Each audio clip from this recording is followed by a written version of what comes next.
kadang hilang, kadang ada. Tuh. Iya, ini apa?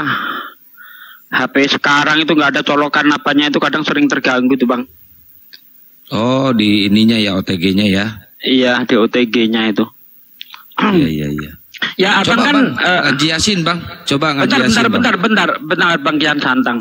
Anda kan MTQ nih, berarti guru Al-Qur'an, Qiraah kan gitu Bang ya? Kalau zaman saya dulu itu pakai turutan. Kebetulan yang ngajar itu hanya membantu. MTQ loh Bang. MTQ itu berarti dia itu pelajarannya adalah tentang qiraah gitu Bang. Tentang bagaimana baca Al-Qur'an yang benar. Gitu loh Bang. Benar. Nah, iya. Itu kalau ini sedikit Bang mau tanya Bang. Kalau ada non mati ketemu waw itu bacaan apa ya Bang? Saya lupa ingat, kalau salah ya mohon dimaklumi. Ya, silakan. Begini, seingat saya. Makanya tadi saya pelan-pelan pada diawet-awet. Iya. Nah, saya tanya ini kan lama murtad baru berapa hari Bang? Bukan berapa hari Pak, saya udah 13 tahun murtadnya.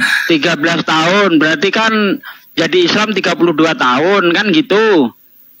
Apa yang kita dapat dari kecil Bang, itu nggak akan bisa lupa Bang. Contohnya Anda tadi mengatakan hafal Yasin kan gitu. Nah ini masuk tentang bacaan tajwid aja Anda kayaknya agak kesusahan gitu. Iya, kebetulan saya dulu, tadi saya sampaikan kan lupa ingat, kalau salah. Ya coba saya ingat Anda apa Bang? Itu bacaan apa Bang? Saya non mati bertemu alif itu hukumnya idhar. Terus non mati ketemu wawu itu hukumnya kalau enggak ikhfa ya. Kalau salah tolong jangan ditertawakan Bang. Kalau enggak salah ikhfa. Ya udahlah, penonton benar apa salah, aku nggak mau nggak mau menghakimi ya. Ya lanjut. Jadi udah apa ya, itu tes saya aja sih. Nah gini Bang, Anda kan tadi yakin di Kristen gitu kan. Konsep keselamatan menurut Yesus itu gimana Bang? Saya ini jemaat biasa juga Pak, jadi saya juga ngikut ya kan, kebetulan dibilang Bang Kian Santang tadi, saya juga masuk Kristen juga gara-gara mau dapat istri beragama Kristen kan. Jadi atau gini saya balik, apa yang meragukan di Islam sehingga Anda merelakan menggadaikan iman Anda untuk cinta Anda gitu?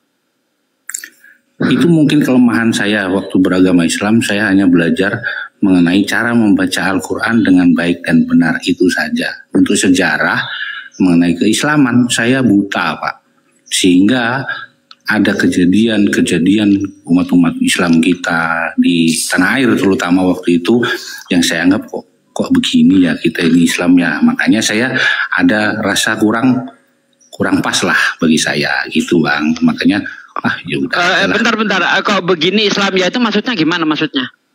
Maaf saya sebutkan aja ya. Iya. Itu zaman di Jogja yang ada ditabrak oleh organisasi Islam tertentu ya kan, ditabrak, diseret. Ini kan saya hanya melihat berita-berita seperti itu. Kok begitu ya kita ini Islam ya kayaknya. Oh gitu. Iya.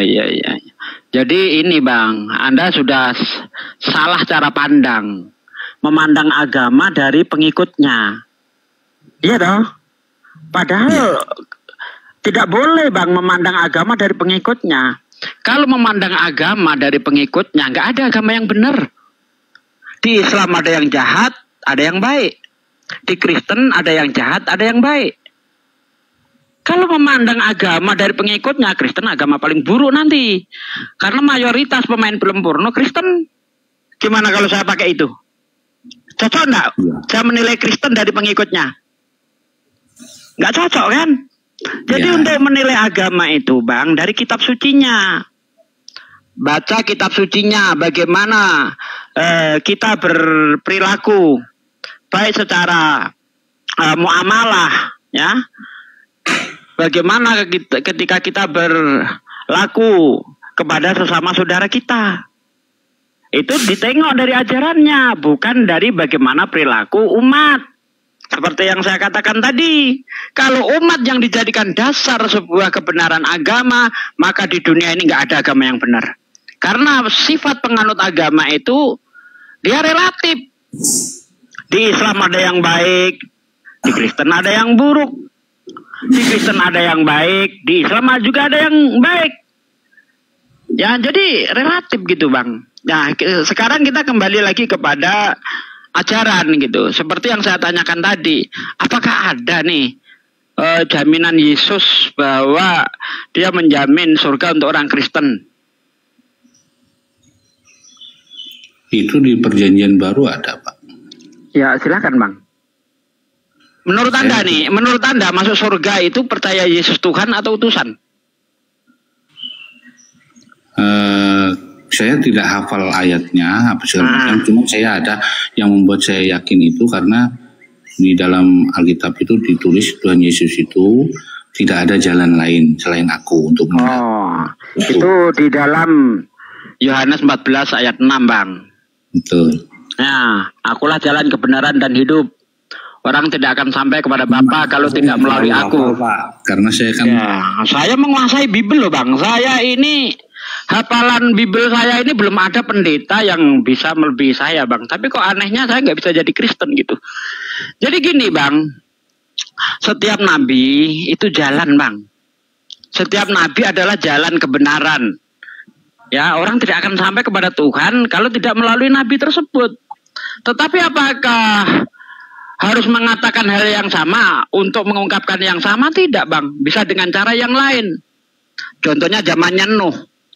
Orang tidak akan sampai kepada Tuhan kalau tidak naik bahtera Nuh, Bang. Karena siapapun yang tertinggal, yang hanyut di air itu, mereka mati dalam keadaan kafir. Zamannya Nuh ya. Karena hanya orang-orang yang beriman saja yang bisa naik ke kapalnya Nuh. Setuju ya? Betul, Bang. Nah, zamannya Musa, orang kalau tidak ikut Musa nggak akan sampai kepada Tuhan. Bahkan Yesus sendiri, Bang. Ya, bahkan Yesus sendiri kalau dia tidak mengikut Musa, dia masuk neraka. Sebagaimana yang Yesus katakan di dalam Matius 5 ayat 17 sampai ayat 20. Perhatikan. Jangan kamu sangka aku datang ke dunia untuk melenyapkan hukum Taurat dan kitab para nabi. Aku datang untuk menggenapinya. Hukum Taurat tidak akan dilenyapkan hingga langit dan bumi lenyap. Satu iota, satu titik pun hukum Taurat tidak akan dilenyapkan hingga semuanya terjadi. Barang siapa menghilangkan satu titik saja, satu titik dari hukum Taurat, maka dia kemudian mengajarkan kepada orang lain, dia akan menduduki kerajaan terendah dari dalam kerajaan surga. Barang siapa mengajarkan hukum Taurat kemudian mengajarkan kepada orang lain, dia akan menduduki kerajaan tertinggi dari dalam kerajaan surga. Apabila kehidupan keagamaanmu tidak lebih benar daripada kehidupan keagamaan orang Farisi dan ahli Taurat, kamu tidak akan menduduki kerajaan surga. Simak kalau nggak percaya. Jadi menurut Yesus, menghilangkan satu titik saja dari hukum Taurat, dia nggak masuk surga. Termasuk Yesus, kalau dia berani menghilangkan satu titik saja, dia nggak bisa masuk surga. Itu zamannya Musa. Zamannya Yesus, demikian juga.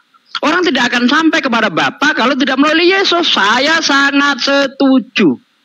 Ya, saya sangat setuju. Kenapa begitu? Karena Yesus adalah pembawa kebenaran. Ya. Nah, zamannya Nabi Muhammad, dia adalah jalan kepada Tuhan. Cuma bedanya Yesus itu nabi lokal, Nabi Muhammad nabi universal. Nabi Muhammad, Yesus berkata di dalam Matius 10 ayat 4 ayat 5 ayat 4 ayat 5 ayat 6. Yesus memanggil 12 murid dan berkata, "Jangan kamu masuk ke kota orang lain atau kota orang Samaria, melainkan pergilah kepada domba yang hilang dari Israel." Ya, nggak ada Yesus untuk seluruh bangsa. Saya nggak ketemu ayat. Itu pernyataan Yesus sendiri. Jadi Yesus jalan kebenaran dan hidup itu untuk bangsa Israel. Seperti yang dikatakan Bang Juma tadi. Di dalam Lukas 1 ayat 33. Yesus itu raja untuk keturunan Yakub. Nah, sekarang Nabi Muhammad. Apakah dia jalan? Bahkan kata Nabi Muhammad. Ini kisahnya tentang Umar yang baru saja dibacakan Alkitab oleh orang-orang Yahudi. Beliau mengadu kepada Rasulullah. Mereka baru saja membacakan kitab mereka kepadaku, ya Rasulullah. Rasulullah masam mukanya, marah. Apa kata Rasulullah? Jangan kamu percaya dan jangan kamu dustai. Ya, jangan kamu percaya dan jangan kamu dustai.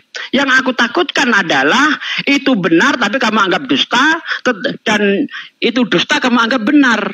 Di ujung hadis dikatakan, ya, seandainya Musa ada di antara kalian saat ini, tetapi dia tidak mengikutiku, mereka tidak beriman. Musa tidak beriman, kata Nabi. Langsung nabinya loh diambil nih, nabi besar Musa. Seandainya Musa ada di antara kalian saat ini, tetapi tidak mengikutiku, Musa zalim. Nah, jadi Nabi Muhammad sekarang adalah nabi universal, nabi untuk seluruh manusia. Innaka fatalin nas. Nah, sedangkan Yesus hanya untuk bangsa Israel saja. Bahkan ketika ada perempuan yang anaknya kerasukan setan, Anda baca di dalam Matius 15 dari ayat 22 sampai ayat 27. Ya, perempuan ini berteriak-teriak, "Oh Tuhan, tolonglah aku. Anakku kerasukan setan, ia sangat menderita." Yesus cuek. Para murid lalu berkata, "Guru, mereka terus mengikuti perempuan itu terus mengikuti aku, usirlah dia." Kata Yesus, "Aku diutus hanya untuk domba yang hilang dari Israel." Lalu perempuan itu sujud menyembah dia. "Oh Tuhan, anak Daud, tolonglah aku." Kata Yesus, "Tidak layak roti bagi anak-anak dilemparkan kepada anjing." Kata perempuan itu, "Benar Tuhan, tapi anjing itu makan remah-remah yang jatuh dari meja tuannya." Kata Yesus apa? "Hai ibu, karena begitu besar imanmu, maka terjadilah seperti yang kau kehendaki." Yesus hanya untuk bangsa Israel saja, Bang. Nggak ada Yesus untuk seluruh bangsa, itu nggak ada. Nah, silakan Bang. Ya, Pak Dek, boleh izin nggak? Saya sedikit aja. Saya tadi penasaran dengan Bang Andre ini ya. Katanya hafal surat Yasin. Saya pengen tahu, Bang. Coba Abang bacain surat Yasin ayat 59, Bang.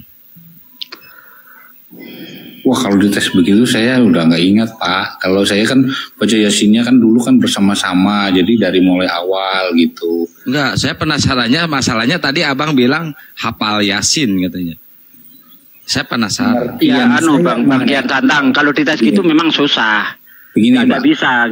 Cuma gini Pak Dek, kalau dia tadi kan mengatakan dia guru MTQ terus hafal Yasin. Masa surat Yasin ayat 59 padahal cetek banget gitu kan?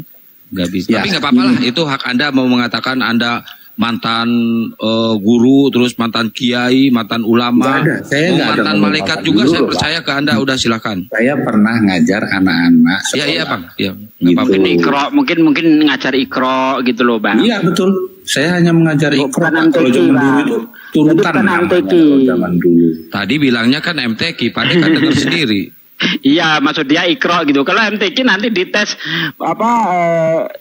tentang bacaan Quran mumet nanti. Ya udah itu aja. Tadi gimana Abang mau baca Yasin dari awal atau gimana? Bukan Pak, saya tadi tuh mau menanggapi yang ini, tema kita ini, apa kaitannya perjanjian lama dengan Kristen kan gitu tadi. Ya baik, mungkin Gurunda udah standby Gurunda.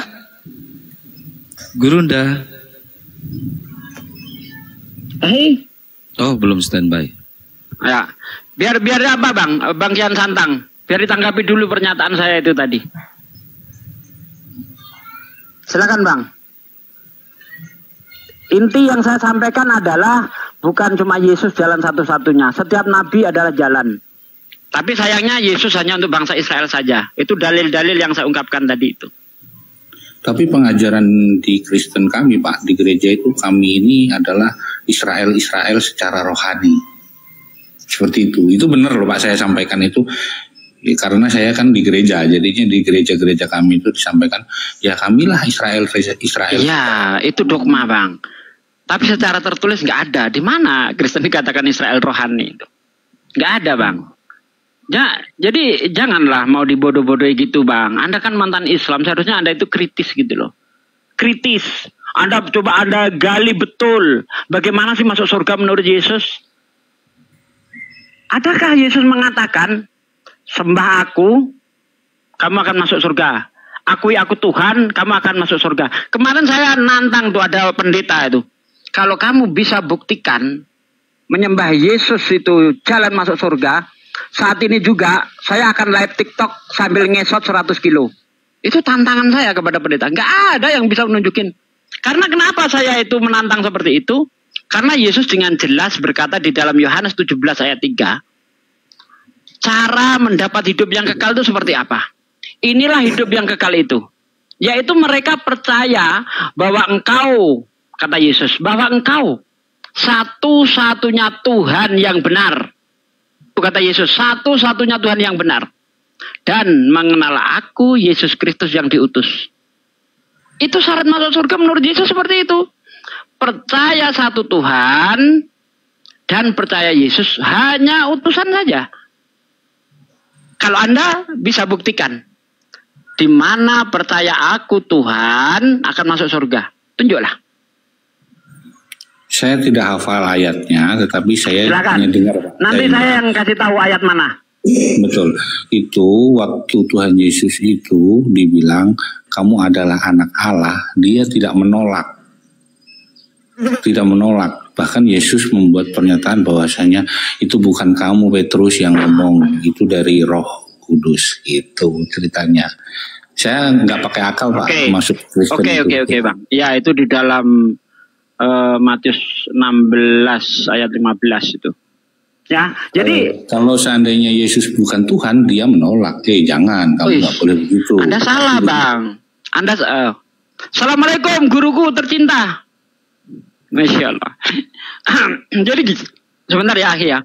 Jadi gini Bang, mengenai anak Allah Bang, kalau Anda timbang di dalam kitab Anda itu bertonton itu beratnya Bang, bukan cuma Yesus. Banyak sekali ada mana Allah. Bahkan kalau Anda lihat di dalam Kejadian 6 ayat 3, itu anak-anak Allah nikah sama anak perempuan manusia. Ketika anak-anak Allah itu melihat anak perempuan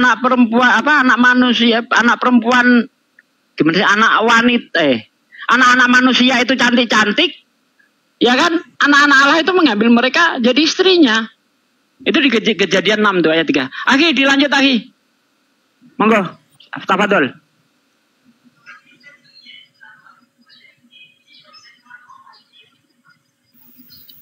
Ini mau menanggapi masalah ini Gurunda, tema ini. Apa kaitannya Perjanjian Lama dengan Kristen? Tapi dia ini katanya seorang murtadin yang murtad gara-gara gara-gara nikah. Itu Gurunda. Oh iya, Akhi lanjut dulu. Guru kita gimana? Udah, Akhi aja yang lanjut, Akhi aja udah aman tuh. Masya Allah, ini tawadu. Dia mau lihat muridnya berperang lagi nih kayaknya. Minum kopi Akhi. Kebetulan ada netizen yang datang, kasih kopi. Yuk. Masya Allah, lanjut. Iya, saudara ini, tolong Anda jelaskan ke kami nih. Kami akan ikut seperti Anda menyembah Kristus, makhluk padang gurun yang datang kepada Paulus di tahun 50-an. Kalau saudara bisa menjelaskan apa hak paten, sahihnya, absahnya gereja mengambil kitabnya orang Yahudi. Kalau Anda bisa menunjukkan benang merah dari nabi-nabi Yahudi, dari misalnya nabi besar Yakub, Daud, Salomo, Harun, terus siapa lagi? Nabi-nabi kecilnya yang memberikan indikasi kuat bahwa kitab yang mereka terima dari Elohim itu juga diperuntukkan untuk orang-orang Yahudi. Untuk orang-orang yang ada di Roma sana, di Vatikan. Kalau tidak, berarti Anda hanya menggunakan hasil curian untuk menjajakan makhluk padang gurun yang ngaku Kristus itu. Silakan, saya ingin mendengarkan seorang murtadin membela keyakinannya dan memberikan penjelasan bahwa gereja menggunakan kitabnya orang Yahudi itu karena memang ada validasi. Waktu dan tempat, silakan Miki, lanjut. Yang dimaksud kitabnya orang Yahudi itu perjanjian lama, Bang? Iya, itu perjanjian baru yang disetting oleh bapak-bapak gereja dengan istilah perjanjian lama supaya memberikan kemudian ruang kepada surat-surat kepompong yang ditulis oleh wartawan-wartawan lepas yang Yesus sendiri tidak kenal siapa penulis-penulis kitab itu, bahkan Yesus tidak kenal kitab-kitabnya orang Kristen. Perjanjian lama di mata gereja justru adalah perjanjian baru bagi Bani Israel dari Tuhannya. Silakan Anda jelaskan kepada kami ingin tahu. Jadi yang dimaksud kitabnya orang Yahudi itu yang mana, Bang? Kitabnya orang Yahudi itu dari kitab Kejadian sampai Meliaki. Di kitab Kejadian itu, ini kan apa kaitannya perjanjian lama dengan Koten nih ceritanya? Iya. Nah, jadi di perjanjian lama itu jelas kaitannya ada. Kenapa? Karena dari mulai kita, kalau saya ini Kristennya jemaat biasa, Bang, cuman jadi ngomongnya ngawur aja, nggak hafal Alkitab yang begini-begini itu, Bang. Jadi kebetulan saya baru 13 tahun masuk Kristennya. Jadi maksud saya begini, Bang. Di dalam perjanjian lama, kitab Kejadian itu sampai dengan Maleaki itu ada dituliskan bahwasanya apa? Bahwasanya kita ini orang Kristen itu ngomong apa lagi? Saya grogi, Bang. Jadi jelas ada kaitannya antara perjanjian lama dengan perjanjian baru. Karena di dalam 10 hukum Taurat itu, 10 hukum Tuhan itu juga dikatakan bahwasanya kita itu tidak boleh menyembah Allah lain seperti itu kan. Terus kita juga, kita orang Kristen yang perjanjian baru juga percaya dengan itu. Kita tidak menyembah Allah lain. Iya, saudara. Yang saya tanya hubungannya bukan klaim kita orang Kristen juga tidak menyembah ilah lain, tetapi menyembah anak orang, menyembah makhluk padang gurun yang ngaku-ngaku Kristus bertemu dengan Paulus. Tuhannya orang Yahudi bukan anak Maria, Tuhan Anda anak Maria, konon padahal bukan anak Maria itu. Yang Anda sembah bernama Kristus itu bukan anak Maria, itu makhluk padang gurun yang datang kepada Paulus membawa-bawa nama Yesus biar dianggap sebagai Mesias. Yang kita ingin tahu nih, kan agama saudara di dalam Matius 28:19, pergilah, jadikanlah seluruh bangsa menjadi pengikutku. Nah, termasuk kami orang Islam itu sebagai sasaran empuk untuk dijadikan sebagai pengikut Kristus padang gurun. Tapi kami sebelum menjadi pengikut kayak Anda, kami ingin klarifikasi dulu. Apa haknya Kristen menggunakan kitabnya orang Yahudi? Ternyata Anda sebagai orang yang sudah Kristen 13 tahun, waktu yang begitu lama, tidak ada data yang bisa Anda berikan. Anda sudah meninggalkan keyakinan lama Anda demi untuk masuk ke dalam sebuah keyakinan yang tidak ada dasar pijakannya. Kalau kami di Islam, kenapa kami menggunakan Al-Quran? Karena Al-Quran itu diwahyukan untuk seluruh umat manusia. Al-Quran surah An-Nahl ayat 44. Asy-Syura ayat 52. Al-Quran diturunkan kepada Nabi Muhammad untuk disampaikan ke seluruh manusia sampai hari kiamat. Itu legalitas standingnya. Nah, sedangkan kitabnya Musa, Ulangan 33 nomor 4 itu hanya milik kepunyaan Musa dan keturunan Yakub. Kemudian diterangkan dalam Yeremia 31 nomor 31 sampai 33. Tuhan memberikan perjanjian baru kepada Bani Israel dan Bani Yehuda berupa Taurat. Mazmur 147 data 19 sampai data 20. Hukum-hukum Tuhan yang datang kepada Yakub, aturan-aturan Tuhan yang datang kepada Israel tidak diberikan kepada bangsa lain. Lalu apa hubungannya dengan Roma? Karena Kristen pertama itu adalah bangsa Romawi. Kristen pertama nih adalah bangsa Romawi. Pertanyaan saya, apa hubungannya kitabnya Yahudi, nabi-nabi Yahudi dengan agama Romawi, orang Romawi Katolik, penyembah dewa-dewa ini? Silakan Anda jawab.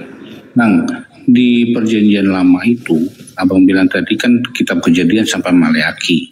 Jadi nabi-nabi di situ itu sudah menubuatkan mengenai kedatangan Mesias, yaitu Tuhan Yesus itu, yang kami yakini sebagai Tuhan Yesus ya. Karena di situ ditulis semuanya itu sudah digenapi dengan kedatangannya Tuhan Yesus. Itu kalau saya sih masuk Kristen itu, saya berpola pikir saya itu, saya Kristen ini saya tidak pakai akal, Bang, karena kalau pakai akal jelas tidak masuk akal gitu.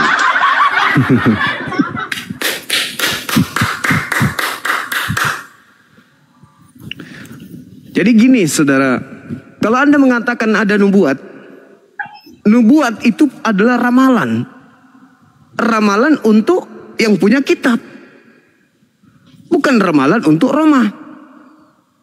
Ya jadi, tapi susah kalau kita berdiskusi, Anda tidak menggunakan akal, apa yang mau dibahas?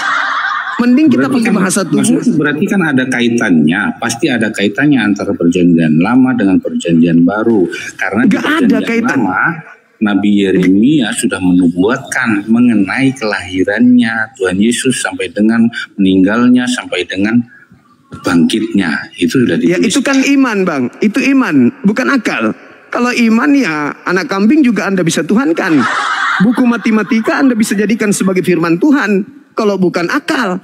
Masalahnya ketika kita berbicara mengenai kitabnya orang Yahudi, apa yang diceritakan dan ruang lingkup yang ada di dalamnya itu hanya bercerita tentang Nabi Yakub dan keturunannya. Tak ada yang lain.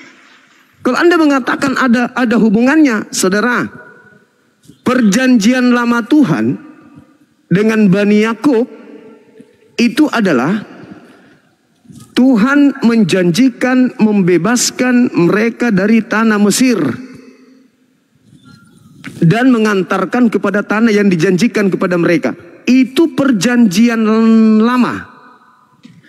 Perjanjian baru Tuhan kepada Bani Israel memasukkan hukum Taurat ke dalam batin setiap Bani Israel dan Bani Yehuda.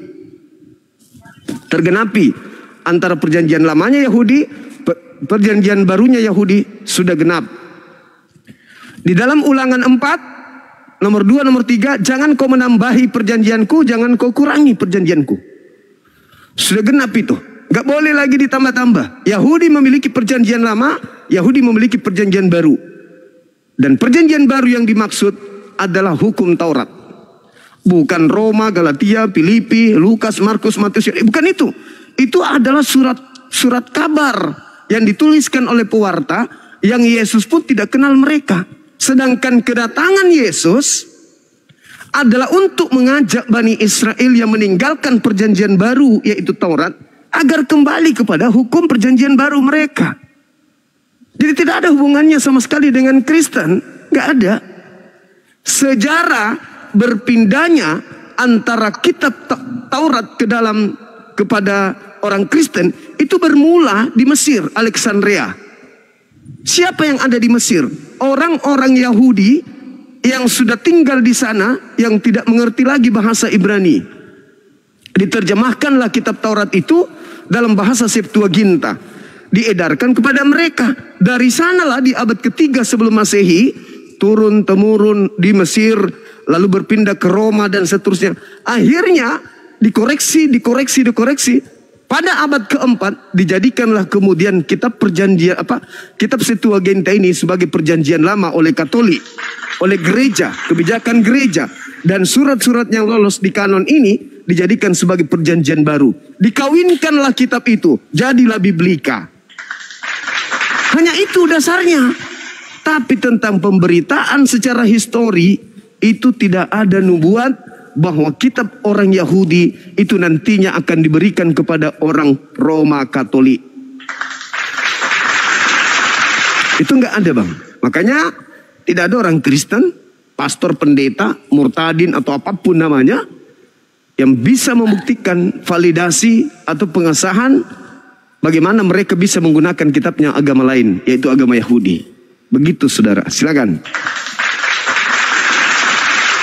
Tadi Bang Juma bilang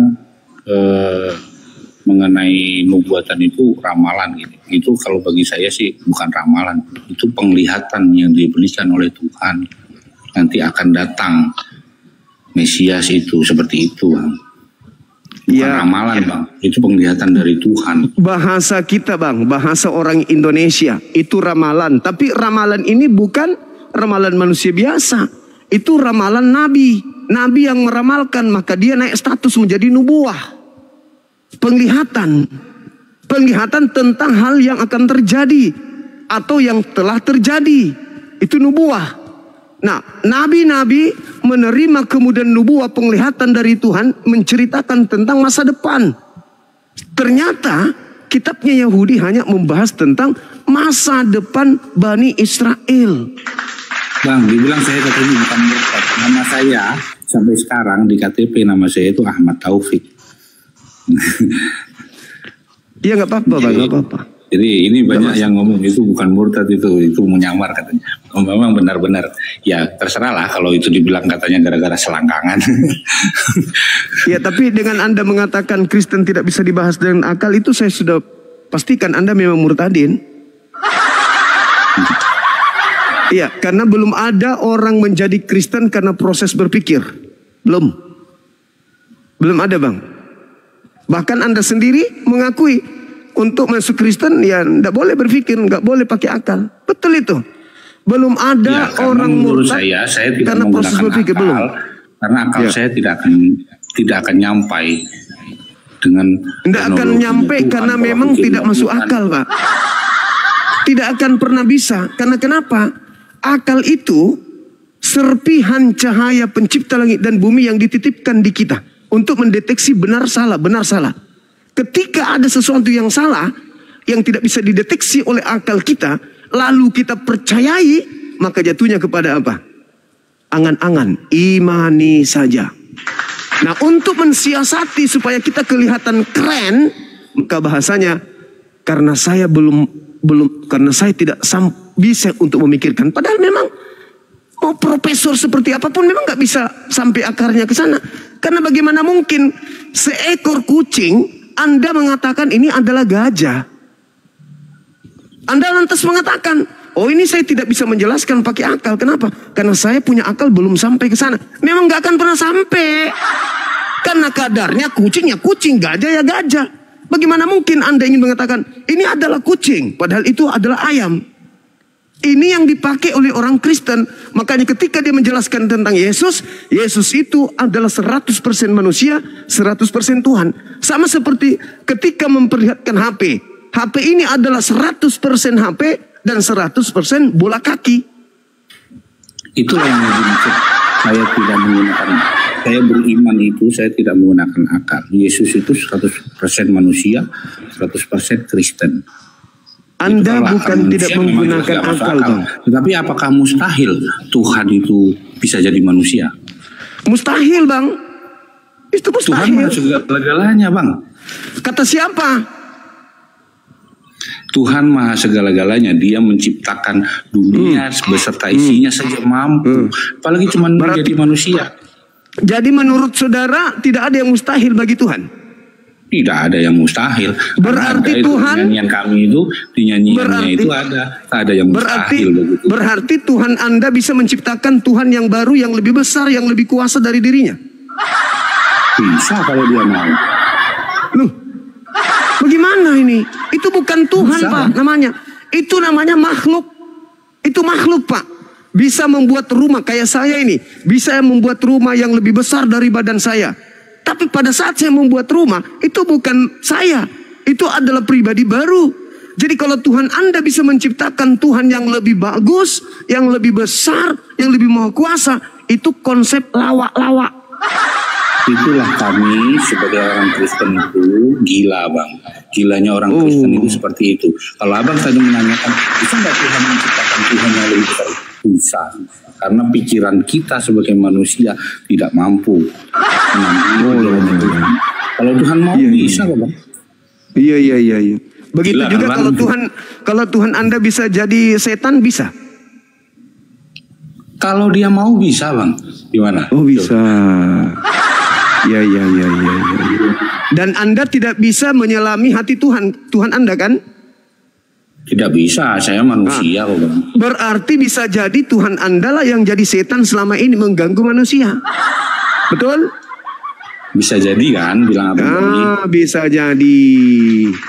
Bisa bilang jadi. Abang yang bilang bisa jadi itu, yang bilang bisa jadi itu Abang. Lah kan Anda mengatakan bahwa Tuhan Anda itu bisa melakukan apa saja dan Anda tidak bisa menyelami Tuhan Anda. Contoh nih, ketika di dalam Matius 4 nomor 1. Berarti Tuhan Anda di situ berpura-pura bisa jadi menjadi setan yang mencoba Yesus, betul?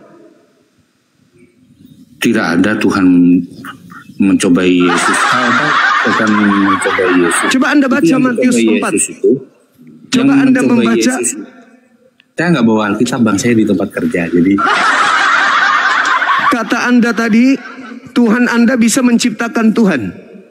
Bisa membuat Tuhan. Nah, ketika Tuhan Anda membuat Tuhan yang mana? Yang dibuat atau yang membuatnya? Bang Juma, tadi Bang Juma kan menanyakan, berarti Tuhanmu bisa membuat Tuhan. Saya bilang bisa kalau dia mau. Iya, bisa katanya. Nah, sekarang mengatakan Tuhan saya bisa membuat Tuhan. Iya, Anda mengatakan Tuhan Anda bisa menciptakan Tuhan baru, betul? Bang Juma yang menanyakan tadi, bukan saya. Iya, dan Anda mengatakan iya bisa. Ya, betul. Kalau Tuhan mau bisa loh, Bang. Tapi kan tidak pernah terjadi. Bisa. Dari mana Anda tahu? Dari mana Anda tahu? Ya, buktinya tidak ada Tuhan lain selain Tuhan Allah. Anak Maria? Nah, ini beda Bang. Ini jalurnya berbeda lagi. Ini kan saudara, kaitannya Tuhan Anda bisa membuat Tuhan berupa bayi, betul? Betul. Nah, Tuhan Anda bisa Tuhan Anda bisa membuat Tuhan berupa burung merpati, betul? Berupa roh, bukan burung merpati. Burung merpati. Berupa roh. Berupa burung merpati. Burung merpati. Ya, seperti burung merpati. Berarti yang nampak di situ burung merpati. Gak usah malu-malu, Bang, gak usah malu-malu. Roh Tuhan datang menampakkan seperti burung merpati. Ya udah, burung merpati. Jadi ketika saudara mengatakan Yesus adalah Tuhan 100% manusia, 100% Tuhan, berarti Roh Kudus adalah Tuhan 100% dan juga burung merpati 100%. Betul? Betul. Nah, gitu dong. Gitu. Jadi Kristen harus mengakui bahwa Tuhannya orang Kristen itu juga burung merpati, kan gitu. Bisa. Nah, sekarang iya. Kalau Tuhan Anda menjadi manusia, berarti jauh lebih bisa kemudian Tuhan menciptakan Tuhan yang lebih besar dari dirinya. Dan Anda iyakan? Ya. Nah, sekarang yang mana yang Tuhan? Yang Tuhan itu tetap Tuhan Allah. Tapi ada yang lebih besar. Lebih besar kan? Tapi ada yang lebih besar dari dirinya, yang Tuhan barusan Dia ciptakan. Yang mana, Bang? Lah tadi Anda mengatakan tidak ada yang mustahil. Tidak ada yang mustahil. Tuhan yang lebih besar. Katanya tidak ada yang mustahil bagi Tuhan Anda. Makanya saya tanya, kalau Tuhan Anda menciptakan Tuhan yang jauh lebih besar dari dirinya, bisa nggak? Anda mengatakan bisa. Nah, sekarang kalau bisa, yang mana yang Tuhan? Yang Dia ciptakan lebih besar, lebih kuasa dari dirinya, atau dirinya yang mana yang lebih kuasa? Yang mana yang lebih Tuhan? Bang, begini, tapi kan kita ini berangan-angan nih, seandainya Tuhan itu mau menciptakan Tuhan. Bukan angan-angan, saudara, Anda salah. Anda salah kalau Anda mengatakan Tuhan yang lebih besar kecuali Anda salah kalau Anda mengatakan Anda lagi berangan-angan. Aku siap syukran. Kenapa? Karena nyata Tuhan Anda bisa menjadi manusia. Itu nyata tuh. Dan itu Tuhan Anda besar, Tuhan menjadi manusia lebih kecil. Lebih besar. Tuhan menjadi lebih kecil. Tuhan yang menjadi manusia aja, nggak usah lebih besar lebih kecil. Lah kan Tuhan maha besar, Bang. El Gibor. Allah itu maha besar. Yang ditulis itu Tuhan menjadi maha kuasa. Ya. Nggak ada yang lebih besar lebih kecil. Yesus mengatakan Bapakku lebih besar daripada aku.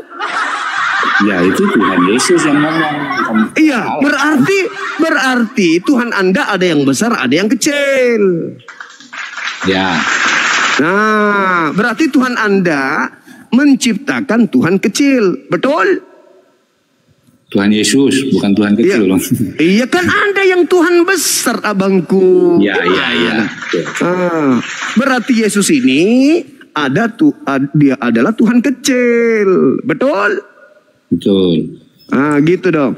Terus Tuhan Anda membuat lagi Tuhan bungsu. Roh Kudus ya. Ah, jadi ada Tuhan senior, ada Tuhan senior, ada Tuhan junior, ada Tuhan bungsu. Betul? Betul. Jadi Kristen Tuhannya ada berapa, Bang? Ada 3. Bagus. Ini baru Kristen yang betul. Saya salut. Anda tidak rugi menjadi murtad karena Anda mewakili Kristen dengan jujur. Karena Kristen yang sesungguhnya adalah Anda. Andalah Kristen sejati. Yang lainnya itu munafik, pembohong, pendusta. Kristen yang benar adalah Anda. Harusnya Anda yang dilantik menjadi pendeta paling besar di Indonesia ini. Kenapa? Karena Anda adalah cerminan ajaran Katolik, ajaran Bang jadi Kristen. Pendeta, Bang, berat beban pendeta itu, Bang. Iya, tapi Anda yang paling benar di antara semua Kristen, yang paling jujur itu Anda, yang lainnya pembohong semua.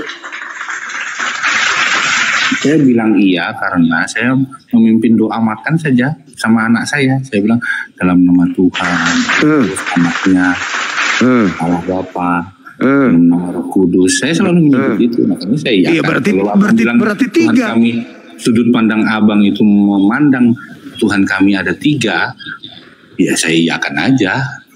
Karena kalau tidak 3, Bang, pada saat Yesus netek ke ibunya, kalau cuma 1 nih Tuhan Anda nih, pada saat Yesus netek ke ibunya, maka pencipta langit dan bumi netek. Itu loh.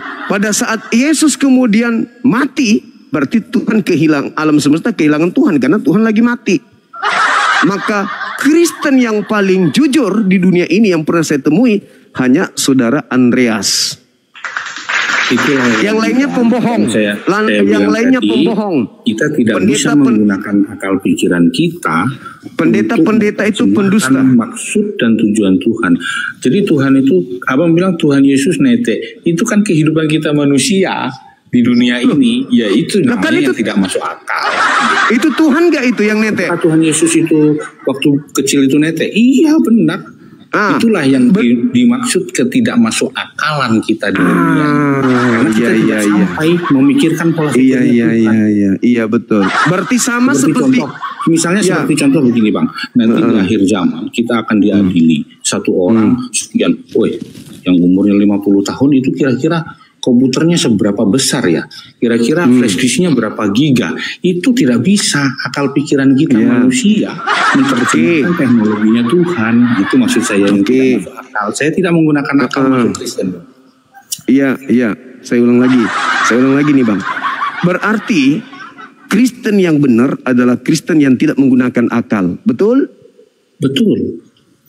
Tidak perlu pakai akal orang Kristen. Tidak perlu. Yakin Yesus adalah Tuhan yang dijanjikan oleh Allah Bapa melalui nubuatan nabi-nabi sebelumnya. Dia harus lahir, mati, dan dibangkitkan. Saya tidak menggunakan akal.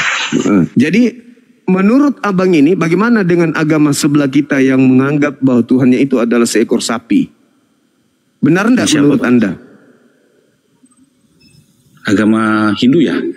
Iya. Benar nggak menurut Anda bahwa mereka menuhankan sapi itu? Ini maaf Bang, saya biarpun saya dulu beragama Islam, saya seorang murtadin, saya juga tidak mau membahas tentang agama Islam. Saya takutnya jadi menjelek-jelekkan agama saya yang dulu karena ada yang baru. Saya pengen membahas. Enggak bisa Anda menjelekkan Islam, Bang. Tidak bisa Anda menjelekkan Islam karena tidak ada kejelekan di Islam. Karena saya tidak ada kejelekan di Islam. Saya nanti saya ini agama dulu begini. Nah, mentang-mentang ada yang baru gitu. Saya tidak mau seperti enggak. Di Islam Kristen saja. Enggak ada kejelekan di Islam itu enggak ada. Susah Anda menemukan itu karena memang enggak ada. Yang saya tanya bagaimana pendapat Anda dengan orang-orang yang menyembah sapi? Itu pertanyaan saya. Saya tidak mau sahabat tentang agama orang lain. Saya kepingin tentang agama Kristen saja, Bang. Kenapa, Bang? Kenapa Anda nggak mau memberikan komentar? Perintah daripada Tuhan Allah Tuhan Yesus juga memerintahkan bahwasanya itu yang berhak itu menghakimi siapa yang benar, siapa yang salah itu hanya Tuhan Yesus. Oh begitu. Saya tidak mau membahas orang lain. Iya. Kan saya nggak tahu siapa yang benar yang salah. Yang tahu itu hanya Tuhan Yesus, Bang. Ah gitu. Iya. Nah sekarang kita kembali kepada tema kita, Abang. Sebagai seorang Kristen, Anda bisa nggak menjelaskan kepada saya apa validasinya orang Kristen ini yang agamanya aneh, yang agamanya tidak masuk akal dengan kitabnya orang Yahudi. Sementara kalau kitabnya orang Yahudi itu harus prioritasnya akal, bukan yang lain. Orang bodoh itu di kitabnya orang Yahudi itu dicaci maki habis. Kalau orang Bang, tadi Abang bilang juga sudah dikatakan kan, jadi di dalam disuruh berpuasa apa segala macam. Ini yang saya alami pribadi ya. Kami Kristen terutama gereja Kalimantan Evangelis ada yang puasa sampai sekarang. Bahkan saya sendiri kemarin bukan kaitannya Bang, kaitannya kitab Yahudi. Coba dengar dulu. Jadi waktu bulan Ramadan kemarin bapak saya, kebetulan ibu saya udah meninggal. Bapak saya berpuasa, dia telepon, gimana kamu puasa? Bapak saya sampai sekarang tidak terima bahwasanya saya ini seorang Islam. Hari Jumat pun seorang Kristen. Tapi hari Jumat pun bapak saya, sudah sholat Jumat, sudah. Kayak gitu aja. Berarti Anda berbohong berarti. Berarti Anda berbohong. Boleh di Kristen berbohong sama bapak orang tua? Boleh? Tidak boleh sebenarnya. Tetapi saya berdosa karena saya berbohong. Tapi dengan begitu bapak saya pun mungkin menjadi tenang di sana. Oh iya. Gitu loh. Oke, sekarang kembali ke tema. Bapak saya di Jawa. Iya, kembali ke tema. Apa haknya orang Kristen mengambil terjemahan kitabnya agama Yahudi? Nah, saya kurang paham itu Bang. Maaf aja Bang.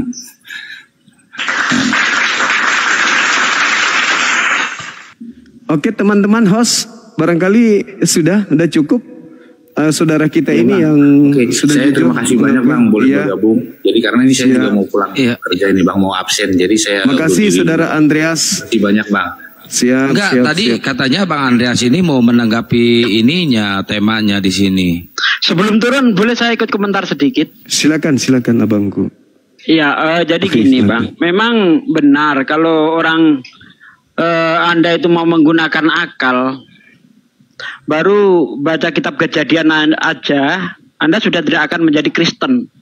Kalau Anda mau menggunakan akal. Contoh nih, saya kasih contoh.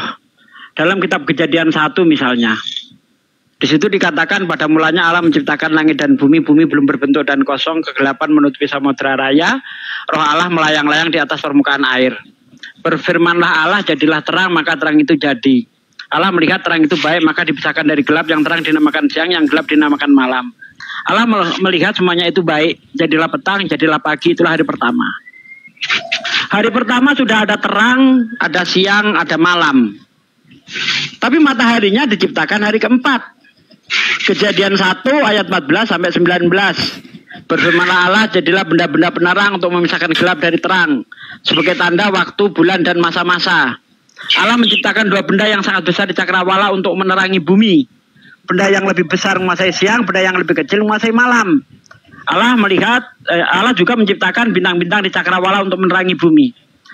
Allah melihat semuanya itu baik, jadilah petang, jadilah pagi, itulah hari keempat. Kalau kita gunakan akal, nggak mungkin Anda jadi Kristen. Kenapa? Bagaimana mungkin ada terang di hari pertama, tapi mataharinya nongol di hari keempat? Terang hari pertama dari mana? Bukankah terjadinya siang dan malam itu terjadinya karena rotasi? Bumi berputar pada porosnya. Itulah yang menyebabkan pergantian siang dan malam. Bang, maaf saya langsung jawab Bang Bible ya. Jadi karena mau absen nih Bang, mau pulang kerja. Jadi gini, jadi kami tadi saya bilang kami orang Kristen beriman tidak bisa menggunakan akal. Oke, berarti Anda bukan pengikut Yesus, Bang. Kejadian yang Abang bilang. Bentar. Berarti Anda bukan pengikut. Kalau Bang, Tuhan mau semuanya bisa. Oke, berarti Anda bukan pengikut Yesus. Kalau Tuhan mau jadi setan juga bisa. Oke, berarti Anda tidak pengikut Yesus. Karena Yesus berkata di dalam Markus 12 ayat 29 dan 30-31, kasihilah Tuhan Allahmu dengan segenap akal budimu. Tuh, Yesus menyuruh menggunakan akal, tapi kamu nggak mau menggunakan akal. Berarti Anda bukan pengikut Yesus. Silakan absen kalau mau absen. Dalam hal mengasihi. Mengasihi itu apa, Bang? Dan dengan segenap akal budimu. Itu dibaca harus panjang semuanya, jangan dibaca dipotong. Iya, mengasihi itu maksudnya membodohi orang. Itu aja. Menipu orang, mengasihi orang itu mengasihi, iya. Itu harus maksudnya di Kristen. Abang-abangku yang kalau di Kristen itu mengasihi itu maksudnya membunuh akal manusia, membukul akal anak-anak keturunan kita supaya menjadi bodoh menyembah makhluk, itu maksudnya. Begitu. Jadi di gini, Bang. Itu, ya. Jadi definisi benar, definisi benar itu antara pernyataan dengan kenyataan harus sesuai. Itu namanya benar. Contoh nih, saya bilang korek, bener nggak, Bang? Benar. Lah, ini bukan korek ini. Pernyataan saya ini korek. Atau gini aja lah. Saya bilang ini rokok. Oke. Saya bilang ini rokok. Saya bilang ini rokok. Benar apa salah? Benar, salah. Menurut Kristen salah. Benar. Salah lah, Bang, itu. Menurut Kristen benar. Berarti antara pernyataan dan kenyataan salah. Nggak sesuai. Makanya dibilang nggak benar. Ya. Nah, yang benar apa? Antara pernyataan dan kenyataan sama. Ini HP. Baru benar. Kalau Kristen itu kucing juga bisa kalau di Kristen. Bang, kalau saya beriman bahwasanya Yesus itu adalah Tuhan Allah sebagai juru selamat saya, apakah saya salah, Bang? Iman saya berkata begitu loh. Iya. Tapi iman dasarnya itu akal. Lanjut. Iman itu bukan standar untuk menentukan ini benar ini salah. Bukan iman. Kalau iman bisa jadi standar sebuah kebenaran, maka ketika Bang Zuma bertanya kepada Anda apakah orang menyembah sapi itu benar, Anda harus jawab benar karena berdasarkan iman. Karena kebenaran tolak ukurnya adalah akal, bukan iman. Gitu loh, Bang. Ada orang nyembah kaleng kerupuk, itu Tuhan katanya. Berdasar iman mereka benar. Tapi berdasarkan akal, apakah itu benar? Iman bukan tolak ukur kebenaran. Tolak ukur kebenaran adalah akal. Ketika akal itu sesuai dengan apa yang kita sampaikan, maka diterima. Tapi kalau tidak sesuai, tidak bisa diterima. Makanya di dalam Al-Quran kita dituntut afala tawakilun. Apa kamu nggak menggunakan akalmu? Afala tafakarun. Apa kamu nggak mikir? Hanya Islam satu-satunya agama yang sesuai dengan akal. Agama yang sesuai dengan realistis. Ketika orang tidak mau menggunakan akalnya, itu orang sakit, Bang. Ya, orang yang dipaksa untuk mengimani sesuatu yang tidak masuk akal, itu sakit di otak, Bang. Contoh nih, saya bilang 1 + 1 harus kamu imani 3, sakit otakmu, Bang. Kalau kamu itu percayai, sakit di otak, Bang. Karena akan bertentangan, perang terus dengan akal kita. Tidak mungkin dong 1 + 1 sama dengan 3. Yang betul 1 + 1 sama dengan 2. Jadi agama yang membawa kedamaian itu agama yang membawa akal. Agama yang tidak sesuai dengan akal, agama yang membawa orang sakit. Gitu, Aki, lanjut. Ya, baik. Ya, saya rasa izin ya teman-teman, saya mau minum nasi dulu, Gak bisa, terhalang. Saya rasa sudah ya Pak Andre. Tadi Pak Andre udah jujur mengatakan murtad harus hilang akal. Saya kasih aplaus buat Bang Andre, keren banget. Dan saya ucapkan selamat kepada Bang Andre telah menyembah Tuhan yang sudah mati terkutuk di kayu salib. Ya, selamat sore ya Pak Andre ya. Selamat beraktivitas. Terima kasih Bang Juna. Ya, sama-sama Bang. Memang benar-benar. Kalau orang mau menggunakan akal tidak mungkin bisa murtad. Itulah yang saya katakan bahwa Kristen yang paling benar di Indonesia baru satu yang kutemui barusan tadi itu. Itulah Kristen yang sesungguhnya, yang sebenar-benarnya Kristen itu. Yang lainnya itu cuma memaksakan sok-sok cantik, sok paten biar dianggap benar, memaksakan keadaan tapi tidak sesuai dengan akal. Itu teman-teman benar kali itu tadi. Tapi saya minum kopi dulu. Ini Gurunda barusan apa? Minum tiang listrik? Minum nasi. Oh, kirain minum tiang listrik. Kan imani aja, piye? HP disebut korek. Ada emang benar-benar harus hilang akal, guys. Murtad ya, itu memang. Dia jujur, keren. Jadi harus apa? Jujur. Supaya bisa jadi Kristen harus gila. Karena orang yang nggak mau menggunakan akalnya itu orang gila saja. Tapi dia mengakui loh, ngajarin ke anaknya harus menyembah Tuhan 3 di doa makannya. Parah ya Allah ya Rabbi. Itulah ya betapa Islam ini agama yang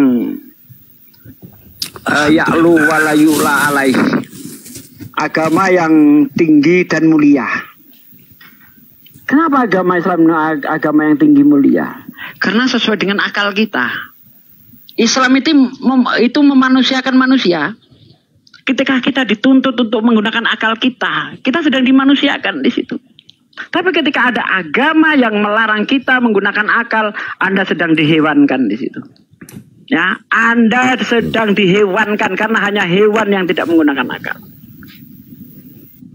Masya Allah. Lanjut. Lainnya lagi, naikkan Bang Jan Santang. Jadi dia murtad karena dia tidak menggunakan akal. Bagus. Mantap. Alasan dia murtad karena tidak pakai akal. Keren. Ya. Buat teman-teman, pengen tahu nggak kenapa Gurunda itu bersih, putih, bersih, ganteng gitu ya? Bukan karena air wudhu aja. Ternyata ya teman-teman, ternyata nih Gurunda ini sering pakai skincare. Beneran ini asli skincare bagus. Ini lihat Ustaz Zugi, yang tadinya kelihatan tua 5 tahun sekarang kelihatan muda 8 tahun loh teman-teman. Karena memakai skincare produknya Gurunda Juma. Nah bagi teman-teman yang ingin membeli skincare ya, silakan hubungi langsung ke Gurunda boleh. Lewat saya juga boleh di nomor WhatsApp 081 21 474 9002 081 21 474 9002 ya. Berhubung keranjang kuningnya belum dipasang ya, jadi langsung aja ke WhatsApp dulu ya, biar kalian itu muslim itu harus auranya itu harus keluar loh. Hebatnya skincare ini bisa memancarkan aura positif, beda sama Edis yang kelam gitu ya, aura negatifnya keluar, beda loh teman-teman, beda. Boleh dicoba ya, boleh dicoba. Silahkan di order ya. Coba kalau Gurunda open cam. Wah keren ini guys. Saya nggak ada mode ketawa di sini ya. Oh bukan host, lupa.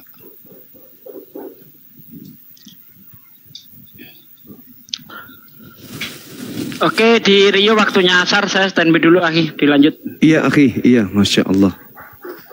Masya Allah, ya silakan teman-teman yang mau menjadi distributor skincare BZ. Masya Allah, ini kesempatan ya, kesempatan. Iya, ini kesempatan yang sangat-sangat terbuka bagi teman-teman yang ingin menjadi distributor. Karena ini baru beberapa hari launching ya, teman-teman. Masih membuka, sehingga nanti yang ada di provinsi-provinsi, ketika ada yang ingin membeli, nggak perlu lagi ke Makassar kirimnya, mintanya, langsung ke distributor. Harga pun tentu beda. Ya, tentu beda kalau kita jadi distributor dengan ketika kita beli per pieces, gitu ya teman-teman. Silakan yang mau. Mohon maaf, saya nggak bisa nyepil di sini teman-teman. Ke WA aja, di WA ke saya aja. Bisa di WA, betul. Silakan. Mereknya BZ, BPOM-nya sudah ada. Kemudian barcode-nya ada kan nanti kalau sampai di tempat sahabat. Tinggal barcode-nya kasih, muncul semua tuh hasil labnya, namanya apa segala macam muncul semua di situ. Jadi tidak meragukan lagi. Dan hasilnya juga alhamdulillah nih buktinya. Saya pakai sendiri. Ya, tangan nih. Ini tangan saya ini, kalau Anda hantam balok ini sudah tidak terasa ini. Tapi biarpun begitu kulitnya masih bersih. Usia sudah hampir 46 tahun. Tapi kulit masih bersih alhamdulillah. Itu kan bersih. Nah, nggak ada nampak keriput, itu nggak ada. Coba lihat. Ada nggak nampak keriput? Nggak ada itu. Nggak ada. Malah ini urat-uratnya kelihatan tuh. Padahal saya kan orang hitam, tapi urat kelihatan setelah pakai 3 pekan, hampir 3 pekan nih. Artinya meskipun hitam, tapi bersih tuh. Nah, biasanya kan yang kelihatan uratnya itu orang putih kan? Iya. Saya pekerja keras, saya push up. Ini mainannya batu kali. Tapi harusnya kan kasar nih kulit nih. Tapi alhamdulillah tuh kelihatan biru uratnya. Coba kepalanya ke depan, Gurunda, kepalanya di depan, kepalanya itu kebayang ya. Kalau menghantam perut si bom, aduh, keluar itu semua isinya itu perut. Serius ini uratnya, kelihatan. Hampir 3 pekan makainya. Jadi laki-laki ataupun pria boleh pakai. Bisa, laki-laki pria bisa. Murah, cuman 230.000. Begitu saudara-saudara. Jadi biarpun kita laki-laki sudah berumur tapi masih mulus lah. Itulah. Ya, nomornya 08121 474 9002 tuh saya ketik di bawah, tolong di screenshot tuh teman-teman ya, jangan disebutin lagi, jangan keterusan nyebutin nomor. Ya Bang Wil, kenapa Bang Wil Awen mau syahadat sekarang? Ya ada Bang Sugi di sini, ada Bang Suma Gurunda dengan Kian Santang. Halo semuanya, sebelum merayakan Lebaran besok ya. Ya, semoga menjadi malam yang penuh hikmat dan damai. Oke, Gurunda, aku mau bernarasi sedikit ini. Silakan, ehonya diturunkan sedikit, Abang. Noise tapi dia siap. ketinggian, Bang. Ya, bagaimana, Bang? Habis. Boleh? Nah, tuh cantik tuh. Iya. Oke. Ya, jadi begini Bang ya, Bang Suma, aku bernarasi sedikit ya. Sebelum oten-oten pada naik, aku juga masih oten sih, tapi oten yang sudah tersadarkan seperti itu. Ya, jadi begini Bang Suma, jadi mengimani tanpa berakal sama dengan pepatah mengatakan, ibarat coklat rasa tai pun dianggap nikmat Bang. Ya, gitu, itu ya. Mereka ya boleh dibilang oten-oten, apalagi yang pastor, pendeta-pendeta itu ya. Terus terang aku bilang selis agama mereka itu. Aku juga ini Kristen ya, tapi Kristen yang sudah tidak lagi menuhankan manusia bernonot yang bernama Yesus Kristus, tapi beliau hanyalah utusan atau sama seperti nabi-nabi pada umumnya. Ya, jadi jangan mau disesatkan ya dengan dogma-dogma dan doktrin-doktrin agama. Ya, kita tahu sendiri ya kan, agama-agama samawi ini kan agama, boleh dikatakan agama baru ya Bang Suma ya, 500 tahun sebelum Masehi. Sebelumnya kan ada agama-agama lagi yang terlebih dahulu sudah hadir, yakni agama Hindu dan agama Buddha sendiri.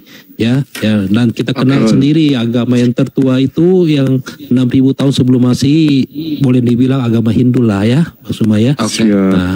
Jadi begini Bang Suma, bagaimana mungkin konsep ketuhanan yang hadir sebagai manusia harus keluar dari lubang najis selangkangan, dan yang anehnya lagi nonot Tuhan yang bernama Yesus Bang, selama hadir di dunia ini. Belum ada ininya biar nggak biar nggak jadi delik ya Bang ya. Terima kasih Bang. Beliau Kristen ini. Tapi nggak apa-apa Bang, aku ini kan masih Kristen Bang. Jadi aku bisa mengutarakan statement aku ini. Biarlah mereka yang menghujat aku, nggak apa-apa, aku nggak permasalahkan ya. Aku lanjut Bang ya, Bang Kian Santang. Beliau Kristen ini Kang, Iya, aku masih Kristen ini Bang Suma ya. Katolik ya Bang ya? Jadi, iya, aku ini masih Katolik. Tapi Katolik, ya. Kalau gitu, Katolik yang gitu sudah meninggalkan Katolik itu sendiri. Bentar Bang Will, kalau gitu saya naikin Oten satu lagi ya, monyet satu lagi nih, biar nggak ngantuk ya. Saya naikin monyet dulu nih satu nih. Silakan naik nyet. Mana monyetnya? Nah ini monyet nih. Biar agak seru sedikit. Jadi begini Bang Kian Santang. Sebelum monyet-monyet ini berstatement, biar aku selesaikan dulu narasi aku ya. Iya sih. Yang sempat terputar. Ya.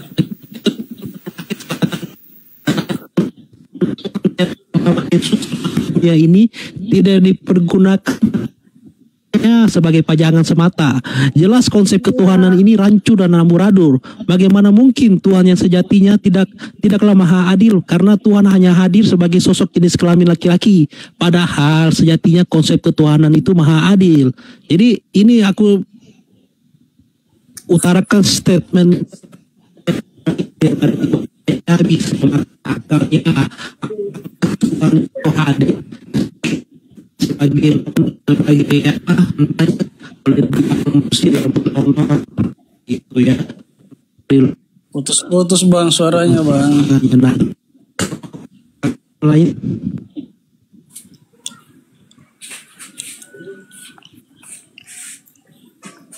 Lanjut.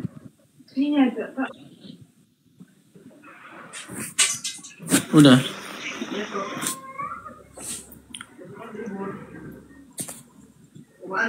Ya, bagaimana tanggapan Anda sebagai Oten ya?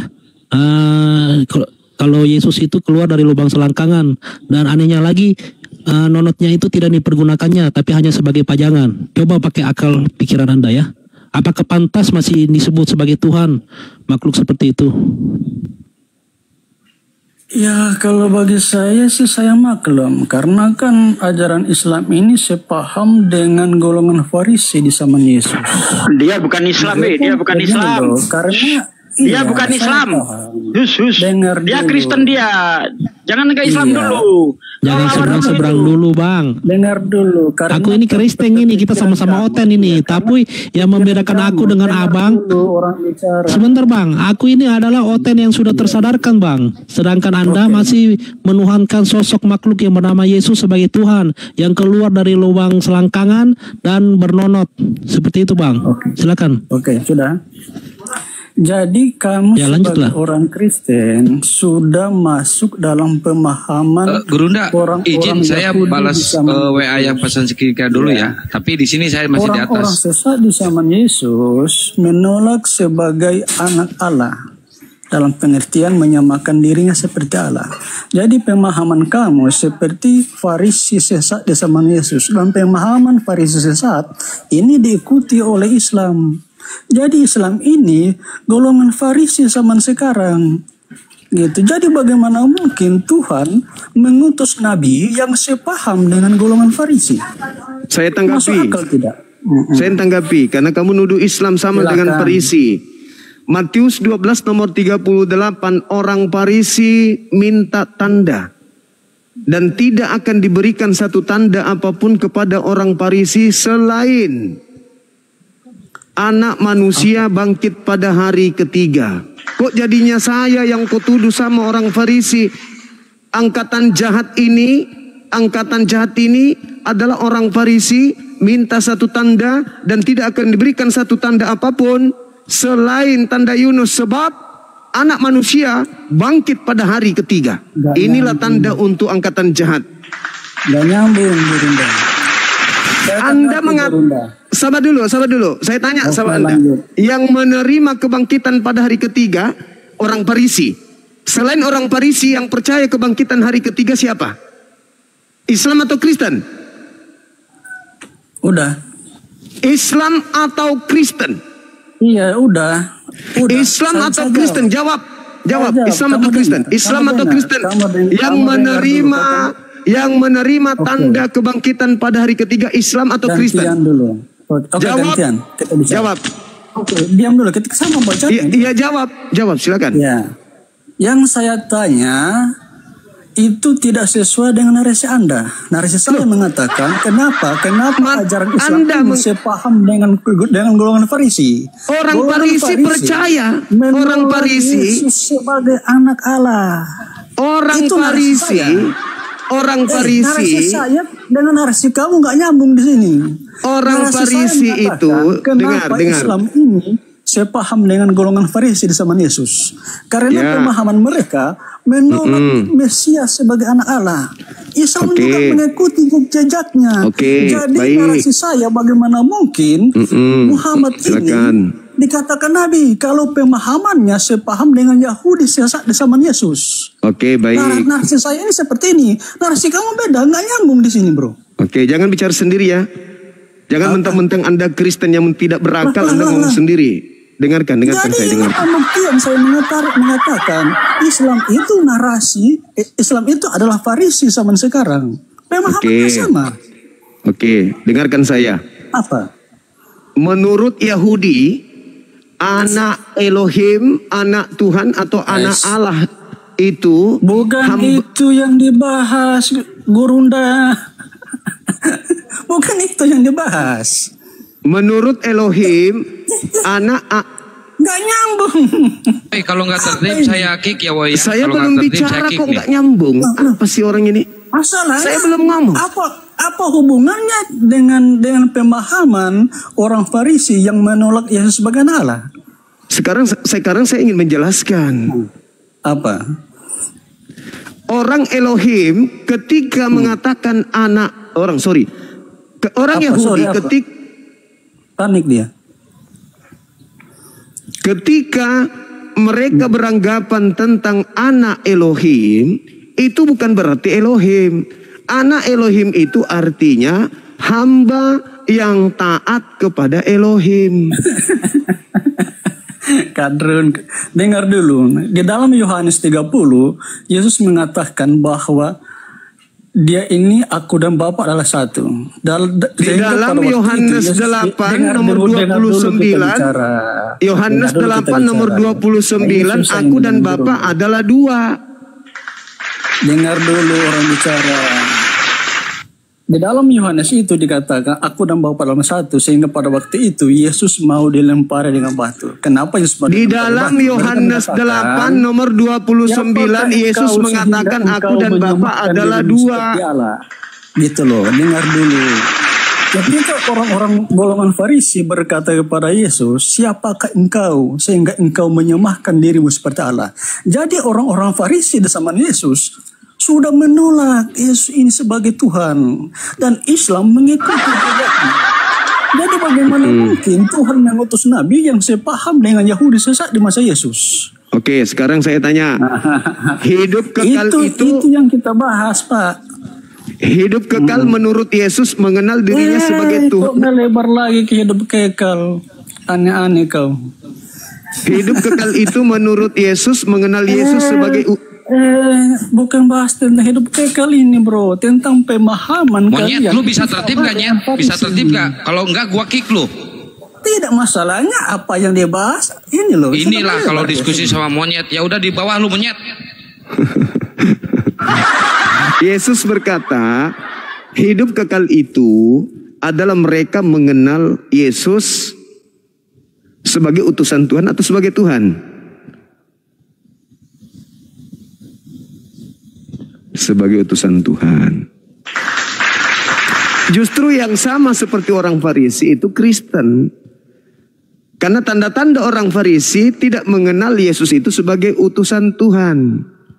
Orang Farisi tidak mau mengenal, tidak mau tahu kalau Yesus itu adalah utusan Tuhan. Itu orang Farisi. Dan orang Farisi mau Yesus itu disalibkan, sama seperti Kristen. Orang Farisi diberi tanda sebagai angkatan jahat, kebangkitan pada hari ketiga, sama seperti Kristen. Jadi Farisi hari ini Kristen hari ini sama seperti Farisi zaman Yesus. Itu yang betul, jangan kau bolak-balik. Tapi kan Kristen memang katanya tidak berakal, kata teman kita yang murtad. Jadi ya kita maklum. Ya oke Bang Suma, aku begini ya Bang ya, mau memberikan kesaksian aku dulu sedikit sebelum hotel-hotel lain pada naik, biar tidak disalahartikan bahwa aku ini adalah Muslim yang menyamar ya. Jadi, baik. Oke. Jadi begini ya Bang, izin memberikan kesaksian aku selama di hotel. Ya, sekarang di hotel. Hotelnya sudah tersadarkan tidak menuhankan anak orang yang bernama Yesus itu sebagai Tuhan, tapi beliau hanyalah utusan sama seperti nabi-nabi lainnya. Oke, aku lanjut ya. Kita sepakat dan setuju ya, lagu-lagu rohani di kekristenan itu banyak yang enak didengar ya Bang Suma ya. Kadang aku tuh ya ketika mendengarkan lagu rohani di kekristenan itu sendiri ada kerinduan bahwa Tuhan Yesus adalah Tuhan yang hidup, yang bisa menolong umatnya dalam segala hal. Badai dan rintangan bisa ditepisnya dan berbalik menjadi berkah dan mujizat buat umatnya. Apalagi dia hadirkan sebagai sosok makhluk manusia ya. Tapi ada kerinduan juga yang sangat sampai air mata ini menetes membasahi pipiku ketika mendengarkan lagu-lagu rohani itu sendiri. Bahkan menangis terseduh-seduh dan masuk ke kamar atau mencari tempat sepi hanya buat meneteskan air mata. Hampir semua lagu rohani aku tahu loh dan menghafal liriknya. Tapi itu semua berubah 360 derajat Bang Suma ketika aku mengetahui kebenaran, dan kebenaran itu sendiri memerdekakan aku bahwa Yesus ini adalah utusan atau hanyalah nabi sama seperti nabi pada umumnya. Ketika melihat VT-nya salah satu anggota API di TikTok ini ya, tidak usah aku sebutkan namanya lah ya, dan menurut data yang ada di Kolose 4 ayat 11 yang menyatakan Justus itu adalah bagian dari Yesus itu sendiri. Tapi memang nama ini sengaja disamarkan oleh Bible itu sendiri seolah-olah Justus itu adalah teman sekerja Yesus buat kerajaan Allah. Padahal Justus itu adalah anak kandung dari Yesus itu sendiri. Bahkan Yesus juga berpoligami dan mempunyai orang. Lalu situ aku langsung bekerja tuh. Wah, ini kan orang yang selama ini aku sembah ternyata bisa menikah, bahkan juga berpoligami. Sungguh ajaran ini jauh di luar dari konsep Bible itu sendiri dan doktrin gereja yang mengatakan bahwa sosok Yesus ini adalah Tuhan. Nah, mulai disitulah keimanan aku berubah 360 derajat dan tidak lagi menuhankan sosok ini sebagai Tuhan yang sejatinya. Saya kira itu dulu kesaksian aku selama menjadi oten yang tersesat ini Bang Suma, dan syukurlah saat ini aku sudah menemukan kebenaran, maka kebenaran itu sudah memerdekakan aku. Demikian, silakan buat Bang api-api yang lainnya buat menanggapinya. Terima kasih. Iya, Masya Allah. Jadi tinggal selangkah lagi ya saudara kita ini untuk menemukan jati dirinya sebagai pengikut Yesus yang sejati. Karena kata Yesus ada perintah. Setelah Yesus itu ada perintah. Perintah untuk mengikuti seorang penolong lain yang diminta kepada Bapa, yang tertulis dalam Yohanes 14:16, aku akan minta kepada Bapa agar Bapa mengutus seorang penolong lain. Nah, sekarang sudah ada di persimpangan. Nanti saudara saya insya Allah akan menemukan seorang penolong lain yang dimaksud di sini itu yang mana seorang itu. Itu. Waalaikumsalam. Ya Kak. Oh iya. Senin, dari Senin. Oh. Tukang mau gajian guys. Iya Kak, habis ini 5 menit. Dihitungkan aja dulu Kak. Hitungkan nanti sampaikan saya. Oke, terima kasih. Seperti itu. Jadi Yesus minta akan datangnya seorang penolong lain yang akan memuliakan dirinya dan tidak berkata-kata sama seperti yang dilakukan oleh orang Kristen. Ketika roh kebenaran, seorang penolong lain ketika ia datang, dia akan memuliakan aku. Dia akan memuliakan aku. Apa yang diucapkannya bukan dari dirinya sendiri, tetapi dari dia yang telah mengutus dirinya. Nah ini yang saudara harus cari, harus belajar terus. Cari siapa seorang penolong ini. Juga diterangkan di dalam Kisah Para Rasul 3 nomor 22, nomor 23. Bukankah di dalam kitab Tauratmu telah dikatakan bahwa Tuhan akan mengutus seorang nabi yang sama seperti Musa. Dan akan terjadi siapa yang tidak mendengarkan ucapan nabi tersebut akan dilenyapkan dari bangsa kita. Nah cari nabi itu. Siapa nabi yang diutus oleh Tuhan untuk menggaungkan hukum-hukum agar hukum jahiliyah itu dibakar habis sampai hari kiamat. Kalau hukum ini Anda sudah temukan, maka insya Allah Anda akan menemukan jalan yang benar. Segera begitu Saudara Will, kita izinkan kepada saudara yang Kristen yang lain untuk bisa naik ke sini ya saudara ya. Thank you, tetaplah belajar. Anda sudah berada pada jalan yang benar, tinggal sedikit lagi pengesahannya. Silakan. Siap Paman. Baik Paman.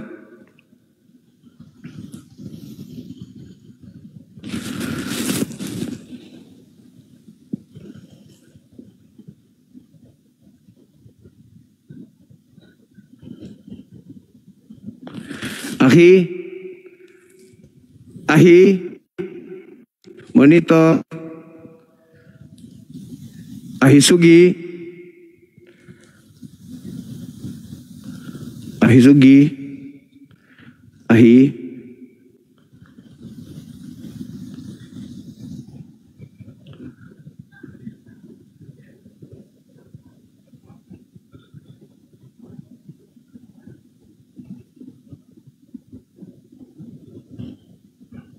Bentar ya teman-teman. Akang? Iya Guru. Suara saya kedengaran.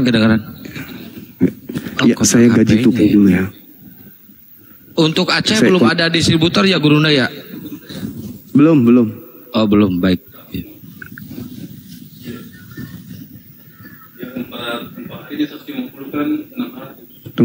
Tunggu ya teman-teman. Kang, ambil alih dulu bentar ya Kang. Siap Guruna. Nomor HP-nya ya yang ini ya, saya di ini. Oh bisa. Ini kontak HP-nya.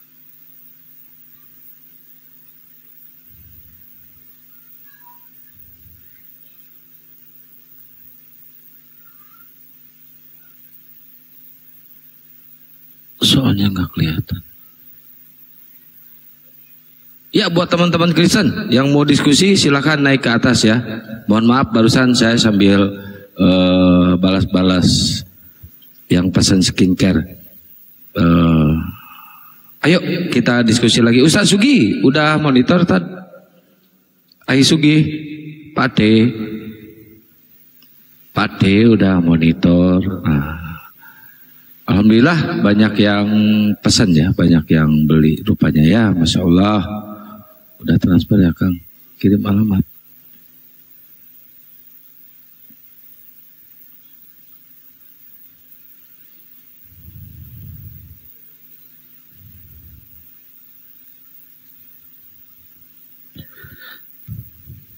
Pade lagi. Aduh si Woy ngapain lu Woy? Syarat untuk jadi distributor. Satu lagi Gerunda, saya mau tanya. Kenapa nama Hawariyun tidak dicatat dalam Al-Quran? Alasannya apa? Dari tadi lu pertanyaannya gitu aja. Coba Woy. Iya Woy. Ya udah Woy gini Woy. Sebutkan, tunjukkan datanya ke-12 murid Yesus itu agamanya Kristen. Silakan tunjukkan dulu, baru gua jawab. Ayo tunjukkan. Bahwa 12 murid mereka, ya udah lu jawab. Bahwa 12 murid Yesus itu agamanya Kristen. Lu jawab. Ayo mana tunjukkan datanya. Kamu jawab dulu pertanyaan saya. Udah lu jawab. 12 murid itu agamanya apa? Pagi sampai udah sore, lu jawab. Ayo jawab. Ayo jawab. Nyet, jawab. Ayo, 12 murid Yesus itu agamanya apa? Dari pagi sampai sore. Jawab, Nyet. 12 murid itu apa? Gini aja. Apa alasannya? Gini. Udah gini aja. Lu mute dulu bentar, lu diam. Gua ngomong dulu. Gua jawab, lu diam. Apa? Alasannya? Ya udah, gua jawab ya. Lu diam ya. Gua jawab nih. Bisa nggak diam lu? Ya udah. Sekarang lu diam, mulut lu buka dikit. Cuy. Nah, udah. Bagus kan? Keren. Yang WA bentar ya, saya tanggapi bentar. Itulah kalau diskusi sama monyet kayak gitu. Enak kan? Buka mulutnya sedikit, kasih ludah rohani guys. Nggak ada mode ketawa ini. Weh. Kalau jadi tamu. Nah, si boy ini nggak ada ilmu guys. Jadi ya mau nggak mau saya harus memperlakukan selayaknya binatang kan harus dilakukan seperti itu ya teman-teman ya. Setuju ya teman-teman? Ya kita memperlakukan manusia ya kita memanusiakan manusia. Kalau sama binatang ya mau gak mau kita harus berbuat seperti itu ya teman-teman. Jangan lupa di tab layar lob orange-nya teman-teman diklik. Lob orange-nya diklik ya. Diklik lob orange-nya biar komalnya itu kelihatan hidup. Tadi saya udah kenyang sebenarnya dari semalam itu nanggapi mereka itu sebenarnya pusing capek ini sebenarnya ya. Pengen bersandar tapi nggak ada yang bisa disandarin. Tapi nggak apa-apa lah, kita semangat terus ya teman-teman. Ayo kita diskusi lagi. Oteng silakan naik kalau ada yang mau diskusi ya.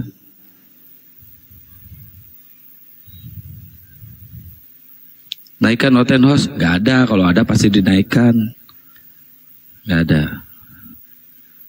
Akang dari semalam gak tidur. Akang semalam tuh kan tidur maghrib. Habis maghrib tidur tuh. Bangun jam 1 langsung lab. Makanya ini kuat nih. Masih muda ganteng lagi. Pasti kuat lah. Udah kayak Pak Desugi. Mumpung orangnya gak ada guys. Kalau ada langsung teriak dia.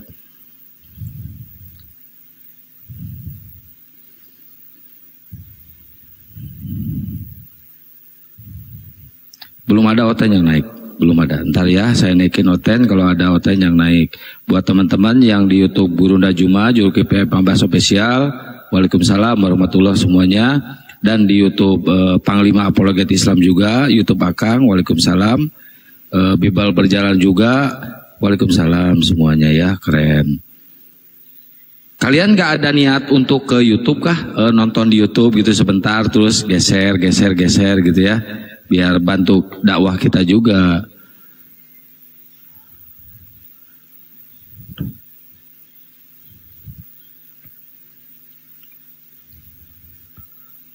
Masya Allah, syukron Gurunda.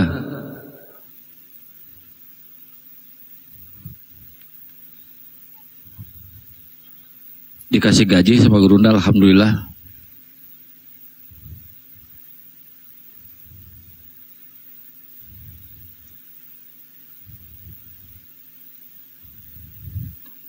Ayo teman-teman Aliteng yang mau diskusi silakan naik. Ayo, enak kok diskusi sama kita mah. Gampang kok. Tinggal bertanya, dijawab, kita balik tanya, jawab. Gampang kok, nggak ada susahnya. Nggak kayak si binatang barusan. Cuma bisa teriak-teriak doang. Nama YouTube-nya apa? Julkipli M. Abbas Official, Panglima Apologet Islam, Bible Berjalan, terus apa lagi ya? Channel apa lagi ya yang ngelepin? Saya nggak tahu nih nama-namanya ya. Pokoknya itu aja teman-teman. Ayo disisir aja tuh channel-channel Muslim. Gak usah minta naik, woy, nggak bakal gua naikin. Ayo teman-teman Aliteng, silakan yang mau diskusi. Jangan kayak binatang-binatang kayak gitu, ya. Ini binatang melata sih, woy mah. Gak ini gak harus apa ya namanya ya. Sebenarnya dia nggak layak berada di dunia debat itu karena congornya itu kayak petasan deredet gitu ya. Kita ngelayani orang itu sama kayak kita ngelayani binatang.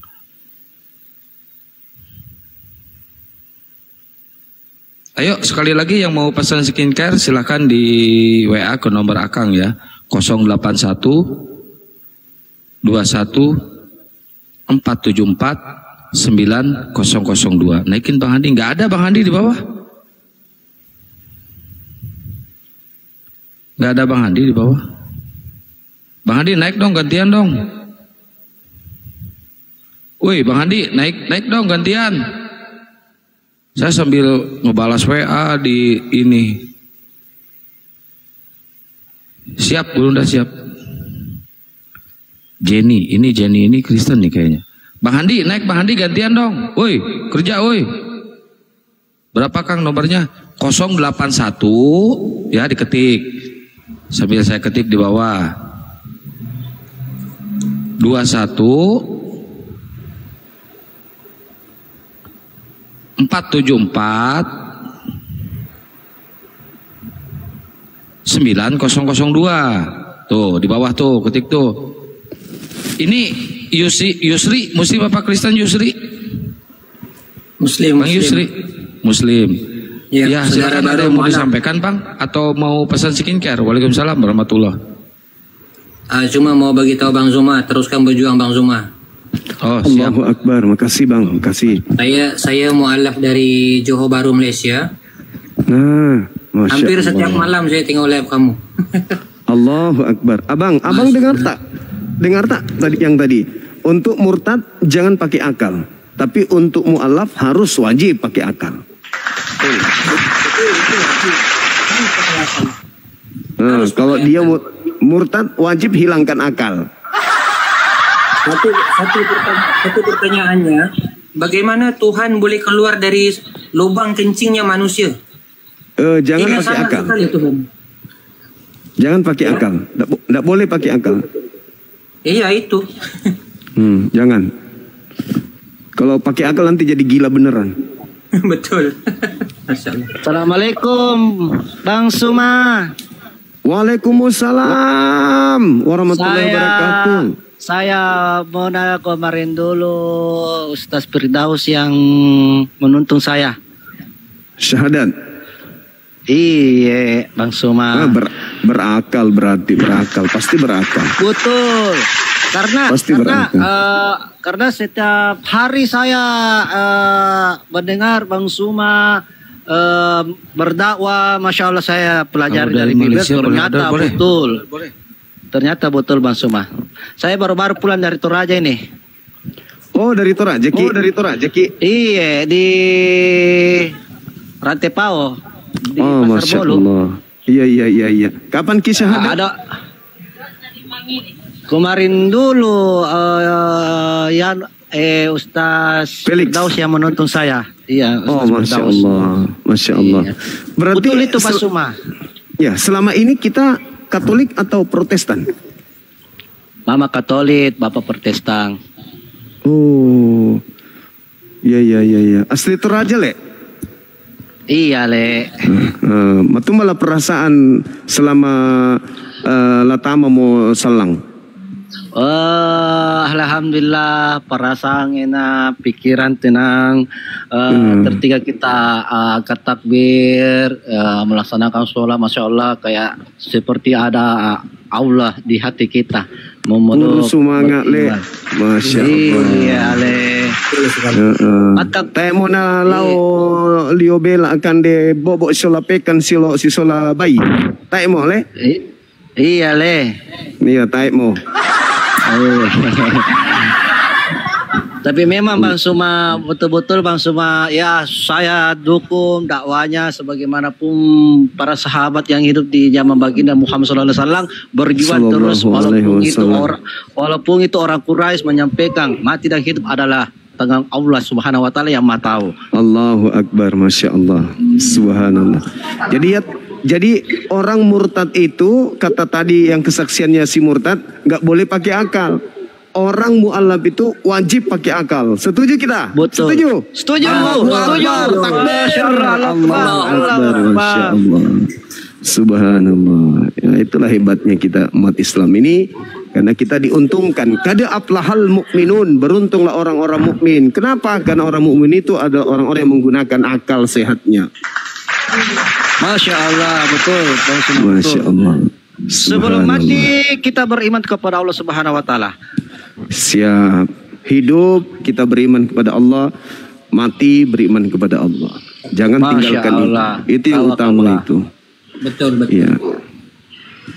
Allahu Akbar, Masya Allah. Keren. Sahabat-sahabat mu'allaf ini keren, Masya Allah. Pada saya, Subhanallah. pada saya hidup di dunia ini, hidup miskin, susah, jadi gelandangan, tak apa. Yang penting Islam. Mantap marok. Yang itu bisa Allah jamin rezeki manusia. kita. Allah Subhanahu Wa Taala menjamin rezeki kita. Makanya ada surah Rahman itu, kami alai robbikumul kutiba, kenikmatan apalagi yang kamu dustai dari Tuhanmu. Masya Allah. Itu ajaran dari pondok yang saya dapatkan. Allahu Akbar, Masya Allah. Jadi teman kita ini mu'allaf setelah belajar panjang tentang Islam, ya. Masya Allah. Benar ya, Saudara Mona, ya. Bang. Iya. Langsung. Jadi tidak seketika nerima langsung, tapi mendengarkan dari kajian orang-orang yang dari pondok, orang-orang yang kemudian debat dan seterusnya. Menangis Pak Bom ini. Nangis. Aduh, pernah saya diundang masuk di komalnya Pak Bombo gitu, Mas Suma. Aku bilang, seperti kayaknya nih saya mau memulai agama Islam. Kenapa, Mona? Aduh, Kristen ini tidak berakal dan tidak ada perintah dari Yesus untuk mengajarkan beribadah dalam gereja di hari Minggu. Cingkar itu tidak ada perintahnya. Itu perintah Paulus. Berdusta itu Paulus. Aku tidak mau. Apa nasanga? Sengke, langsung marah. Iya, langsung marah. Tidak mau saya mati. Tidak mau saya mati masuk dalam neraka. Aduh, bagi Muhammad SAW, janganlah kamu mati sebelum kamu beriman. Tertiga kamu mati, Allah cabutkan nyawamu karena beriman. Masya Allah kalian di jannah. Aduh, iya. Ya itu. Masya Allah. Oke, Samune, saudara-saudara saya, mungkin kita izinkan turun, kita naikkan lagi penyembah-penyembah Kristus, anak-anak Kristus. Betul, Pak. Ya, aku turun. Ya, aku turun Mas Suma. Ya, aku turun Mas Suma. Baik. Salam tauhid, satu Tuhan. Salam tauhid, salam satu Tuhan. Allahu Akbar. Sekian dan terima kasih. Assalamualaikum warahmatullahi wabarakatuh, Bang Suma. Takbir. Waalaikumsalam warahmatullahi wabarakatuh. Allahu Akbar. Allahu Akbar. Masya Allah. Oke, turunkan saya, Bang Suma, biar saya di bawah aja menyimak. Untuk mendapatkan ilmu lagi dari Bang Suma. Baik, makasih ya Bang. Sehat selalu, istiqomah. Ya, Bang Zuma, mohon diturunkan ya. Iya Abang. Ya. Bang Yusri sehat selalu abangku ya. Amin ya insyaallah. Assalamualaikum warahmatullahi wabarakatuh. Waalaikumsalam warahmatullahi wabarakatuh. Silakan kalau ada lagi saudara non muslim yang ingin menjelaskan kepada kita ini, entah apa-apalah penjelasan kalian gak nyambung gak apa-apa. Kami ikhlas mendengarkan, tapi jangan berharap kami jadi bodoh. Kami dengarkan apa alasan Kristen menggunakan kitabnya orang Yahudi. Ya, meskipun kalian tidak akan pernah sanggup menjelaskan jawaban yang benar, kalian menyembunyikan kebenaran, tapi nggak apa-apa, anggap saja Anda sedang melucu ya, Anda sedang melucu di kami gitu. Tapi ada yang aneh Gurunda, ini ada yang WA ke saya 11 orang yang mau pesan skincare, yang udah beli kan tadi 1. Tapi yang anehnya, yang 10 ini kenapa cowok semua? Harusnya kan cewek kalau skincare. Oh enggak dong, saya sendiri makin ini buktinya ini putih. Ya harusnya kan cewek yang paling banyak. Bang Suma itu, ini bukan promosi ya, tapi ini fakta. Bang Suma itu pusapnya pakai ini. Ini pusap itu pakai ini. Jadi selain pakai tangan, juga pakai ini. Ini fungsinya apa?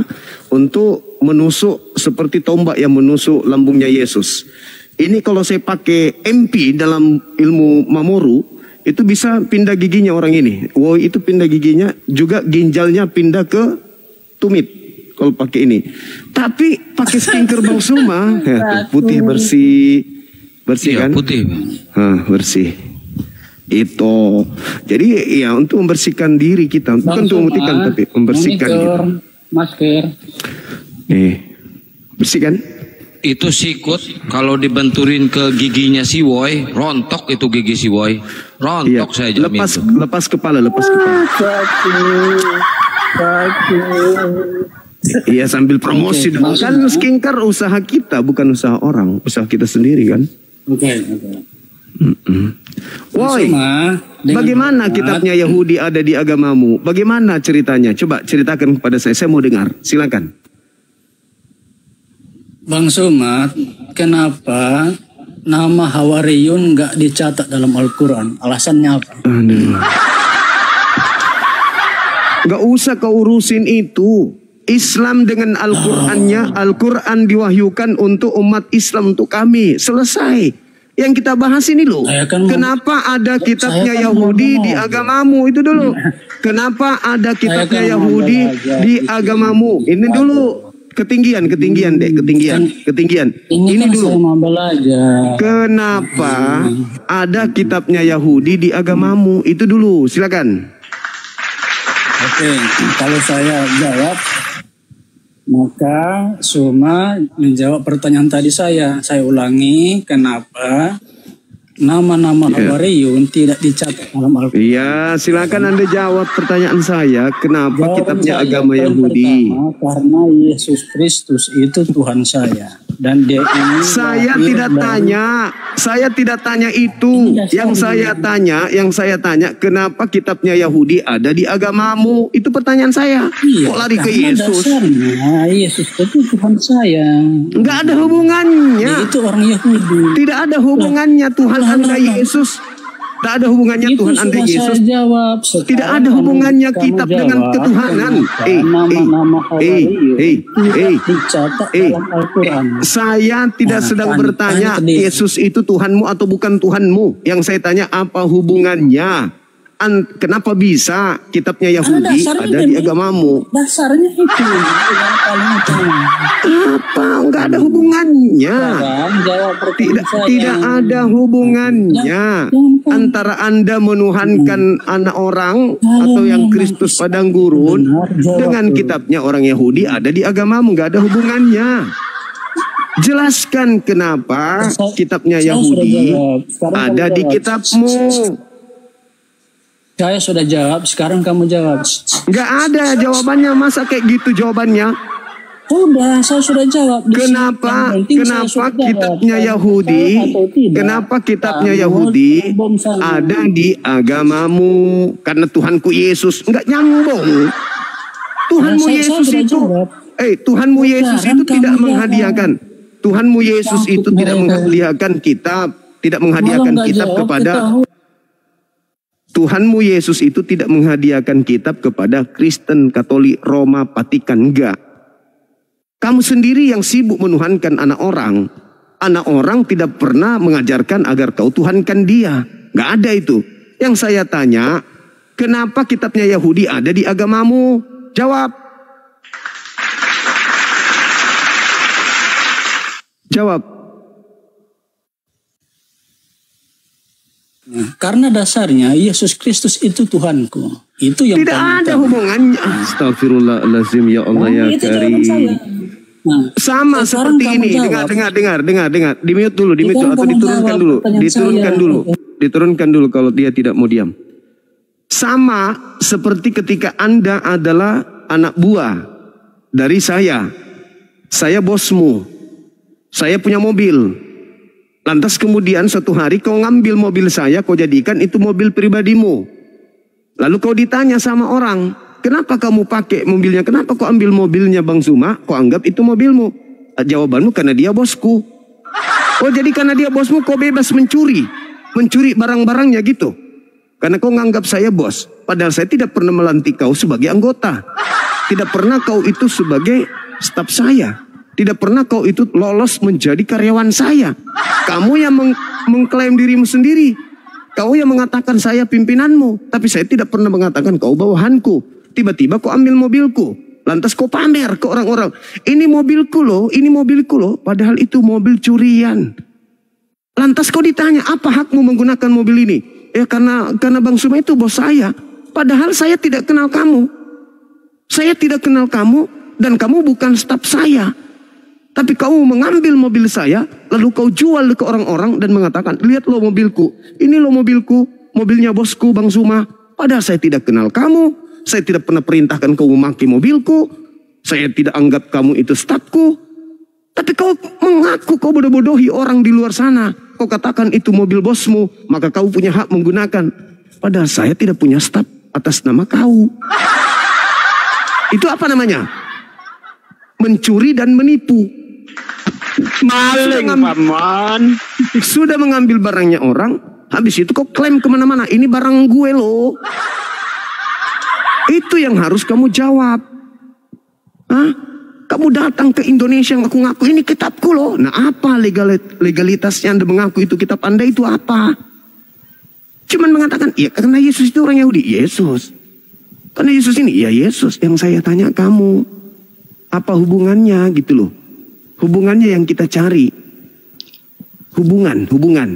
Legalitas, validasi, legalitasnya. Pengesahannya, kaitannya, peruntukannya. Emang ada hubungannya? Itu yang harus Anda jelaskan. Naik ke sini kok bahas Hawariun. Sok paten.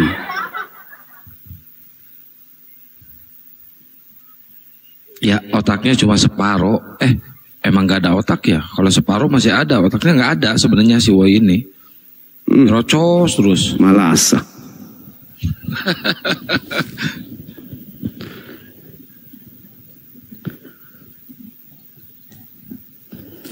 Begitu saudara-saudara, ya.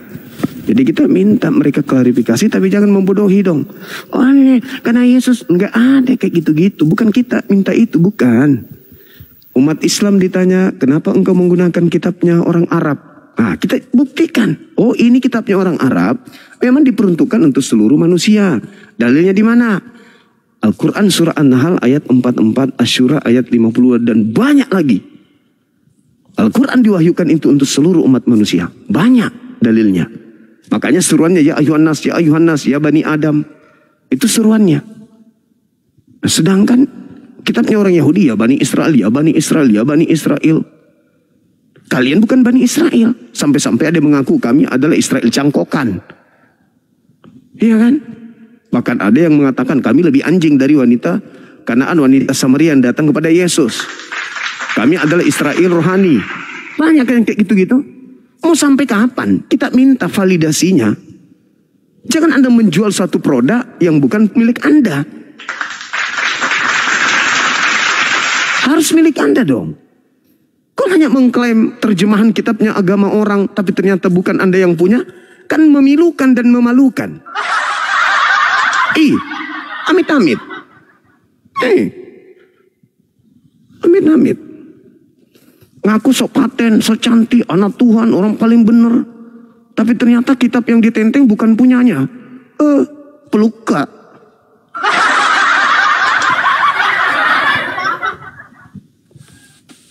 Aduh, Isa saja itu bukan orang Arab. Kenapa ada di kitab Iya memang Arab? Ia mengatakan orang Arab siapa? Ia mengatakan Isa orang Arab itu siapa? Ada di kitab orang Arab. Iya, Al-Quran menceritakan Nabi Isa alaihissalam itu utusan untuk Bani Israel. Salah enggak? Salah tidak ketika Al-Quran mengatakan bahwa Nabi Isa itu untuk Bani Israel? Salah enggak? Sebab Arab dengan Yahudi enggak ada ketemuan. Salah tidak ketika Nabi Israel itu diceritakan bahwasanya Nabi Isa alaihissalam itu diutus untuk Bani Israel? Salah enggak? Malu dong. Sok paten mau juga ikut-ikutan kayak Bang Suma. Ular macam apa kau ini? Saya tanya, ketika Al-Quran mengatakan wa iz qala Isa bin Maryam ya Bani Israel inni rasulullahi ilaikum, apakah itu salah? Apa? Ketika Nabi Isa mengaku mana data sejarah?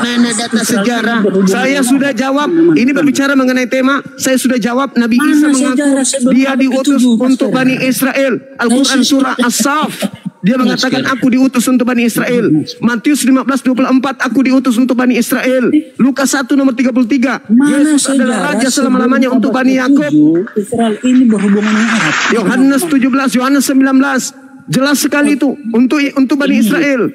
Ini Rasulullahi ilaikum untuk Bani Israel. Aku berdoa untuk Bani Israel bukan untuk dunia. Aku berpesan kepada kedua belas muridku agar mereka jangan ke bangsa lain, tapi datang kepada domba-domba yang sesat dari Bani Israel. Sema Israel, dengarlah wahai Israel, Tuhan kita itu esa, Tuhan itu Allah, itulah Tuhan kita. Itu data-data yang ada dalam Bibelmu mengatakan Yesus itu hanya untuk Bani Israel. Sekarang pertanyaan saya, apa kaitannya kitabnya Israel dengan Kristen? Ular macam apa kau ini? Yang saya tanya, jangan demi-mute, yang saya tanya data. Ular macam apa kau ini? Ular macam apa? Saya tanya, hubungan kitabnya orang Yahudi dengan agamamu penyembah roh yang ada dalam padang gurun itu apa hubungannya? Makanya saya tanya, apa hubungannya Israel dengan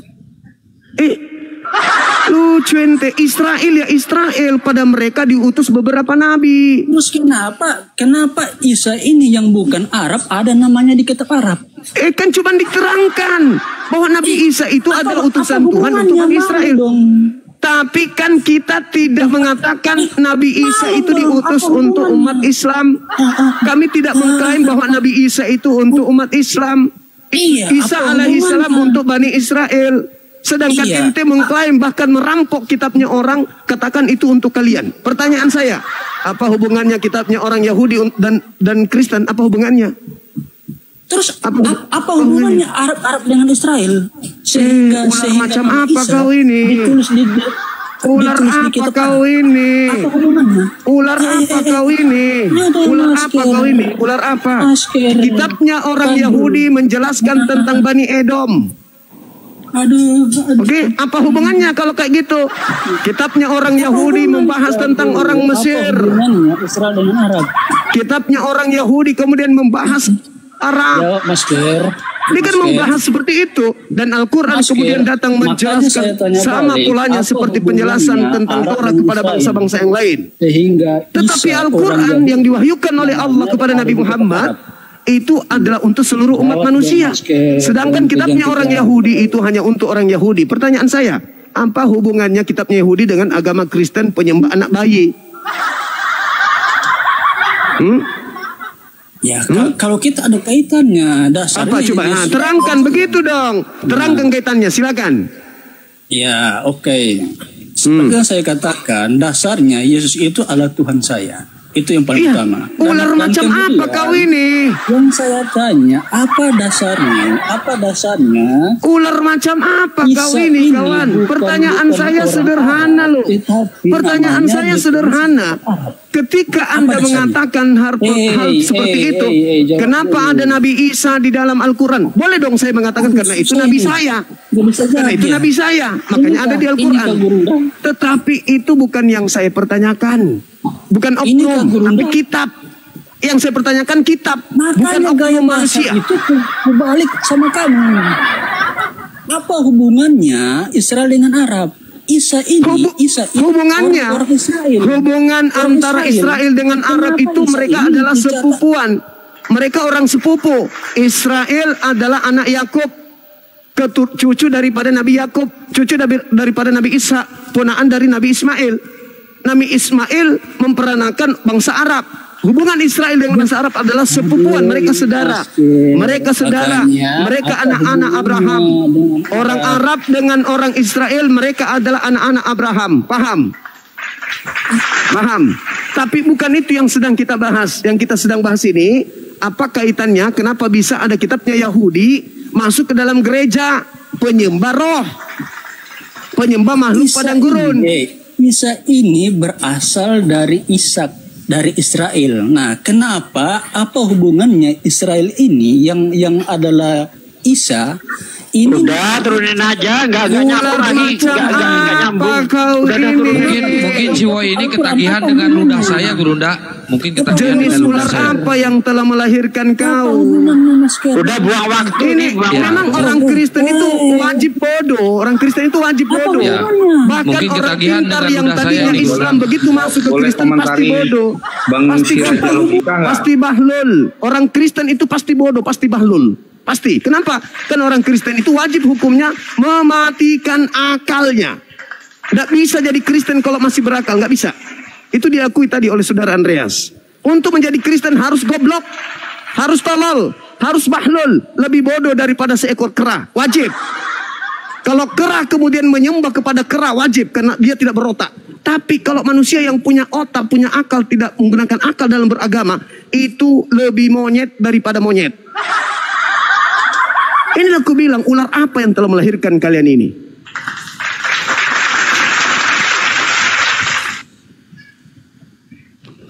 Oke. Ahi Sugi monitor. Monitor. Iya, Ahi, waktu kita silakan Ahi, saya siap-siap untuk ibadah. Oh iya. 30 menit Ahi ya. Silakan. Siap. Silakan Bang Andreas.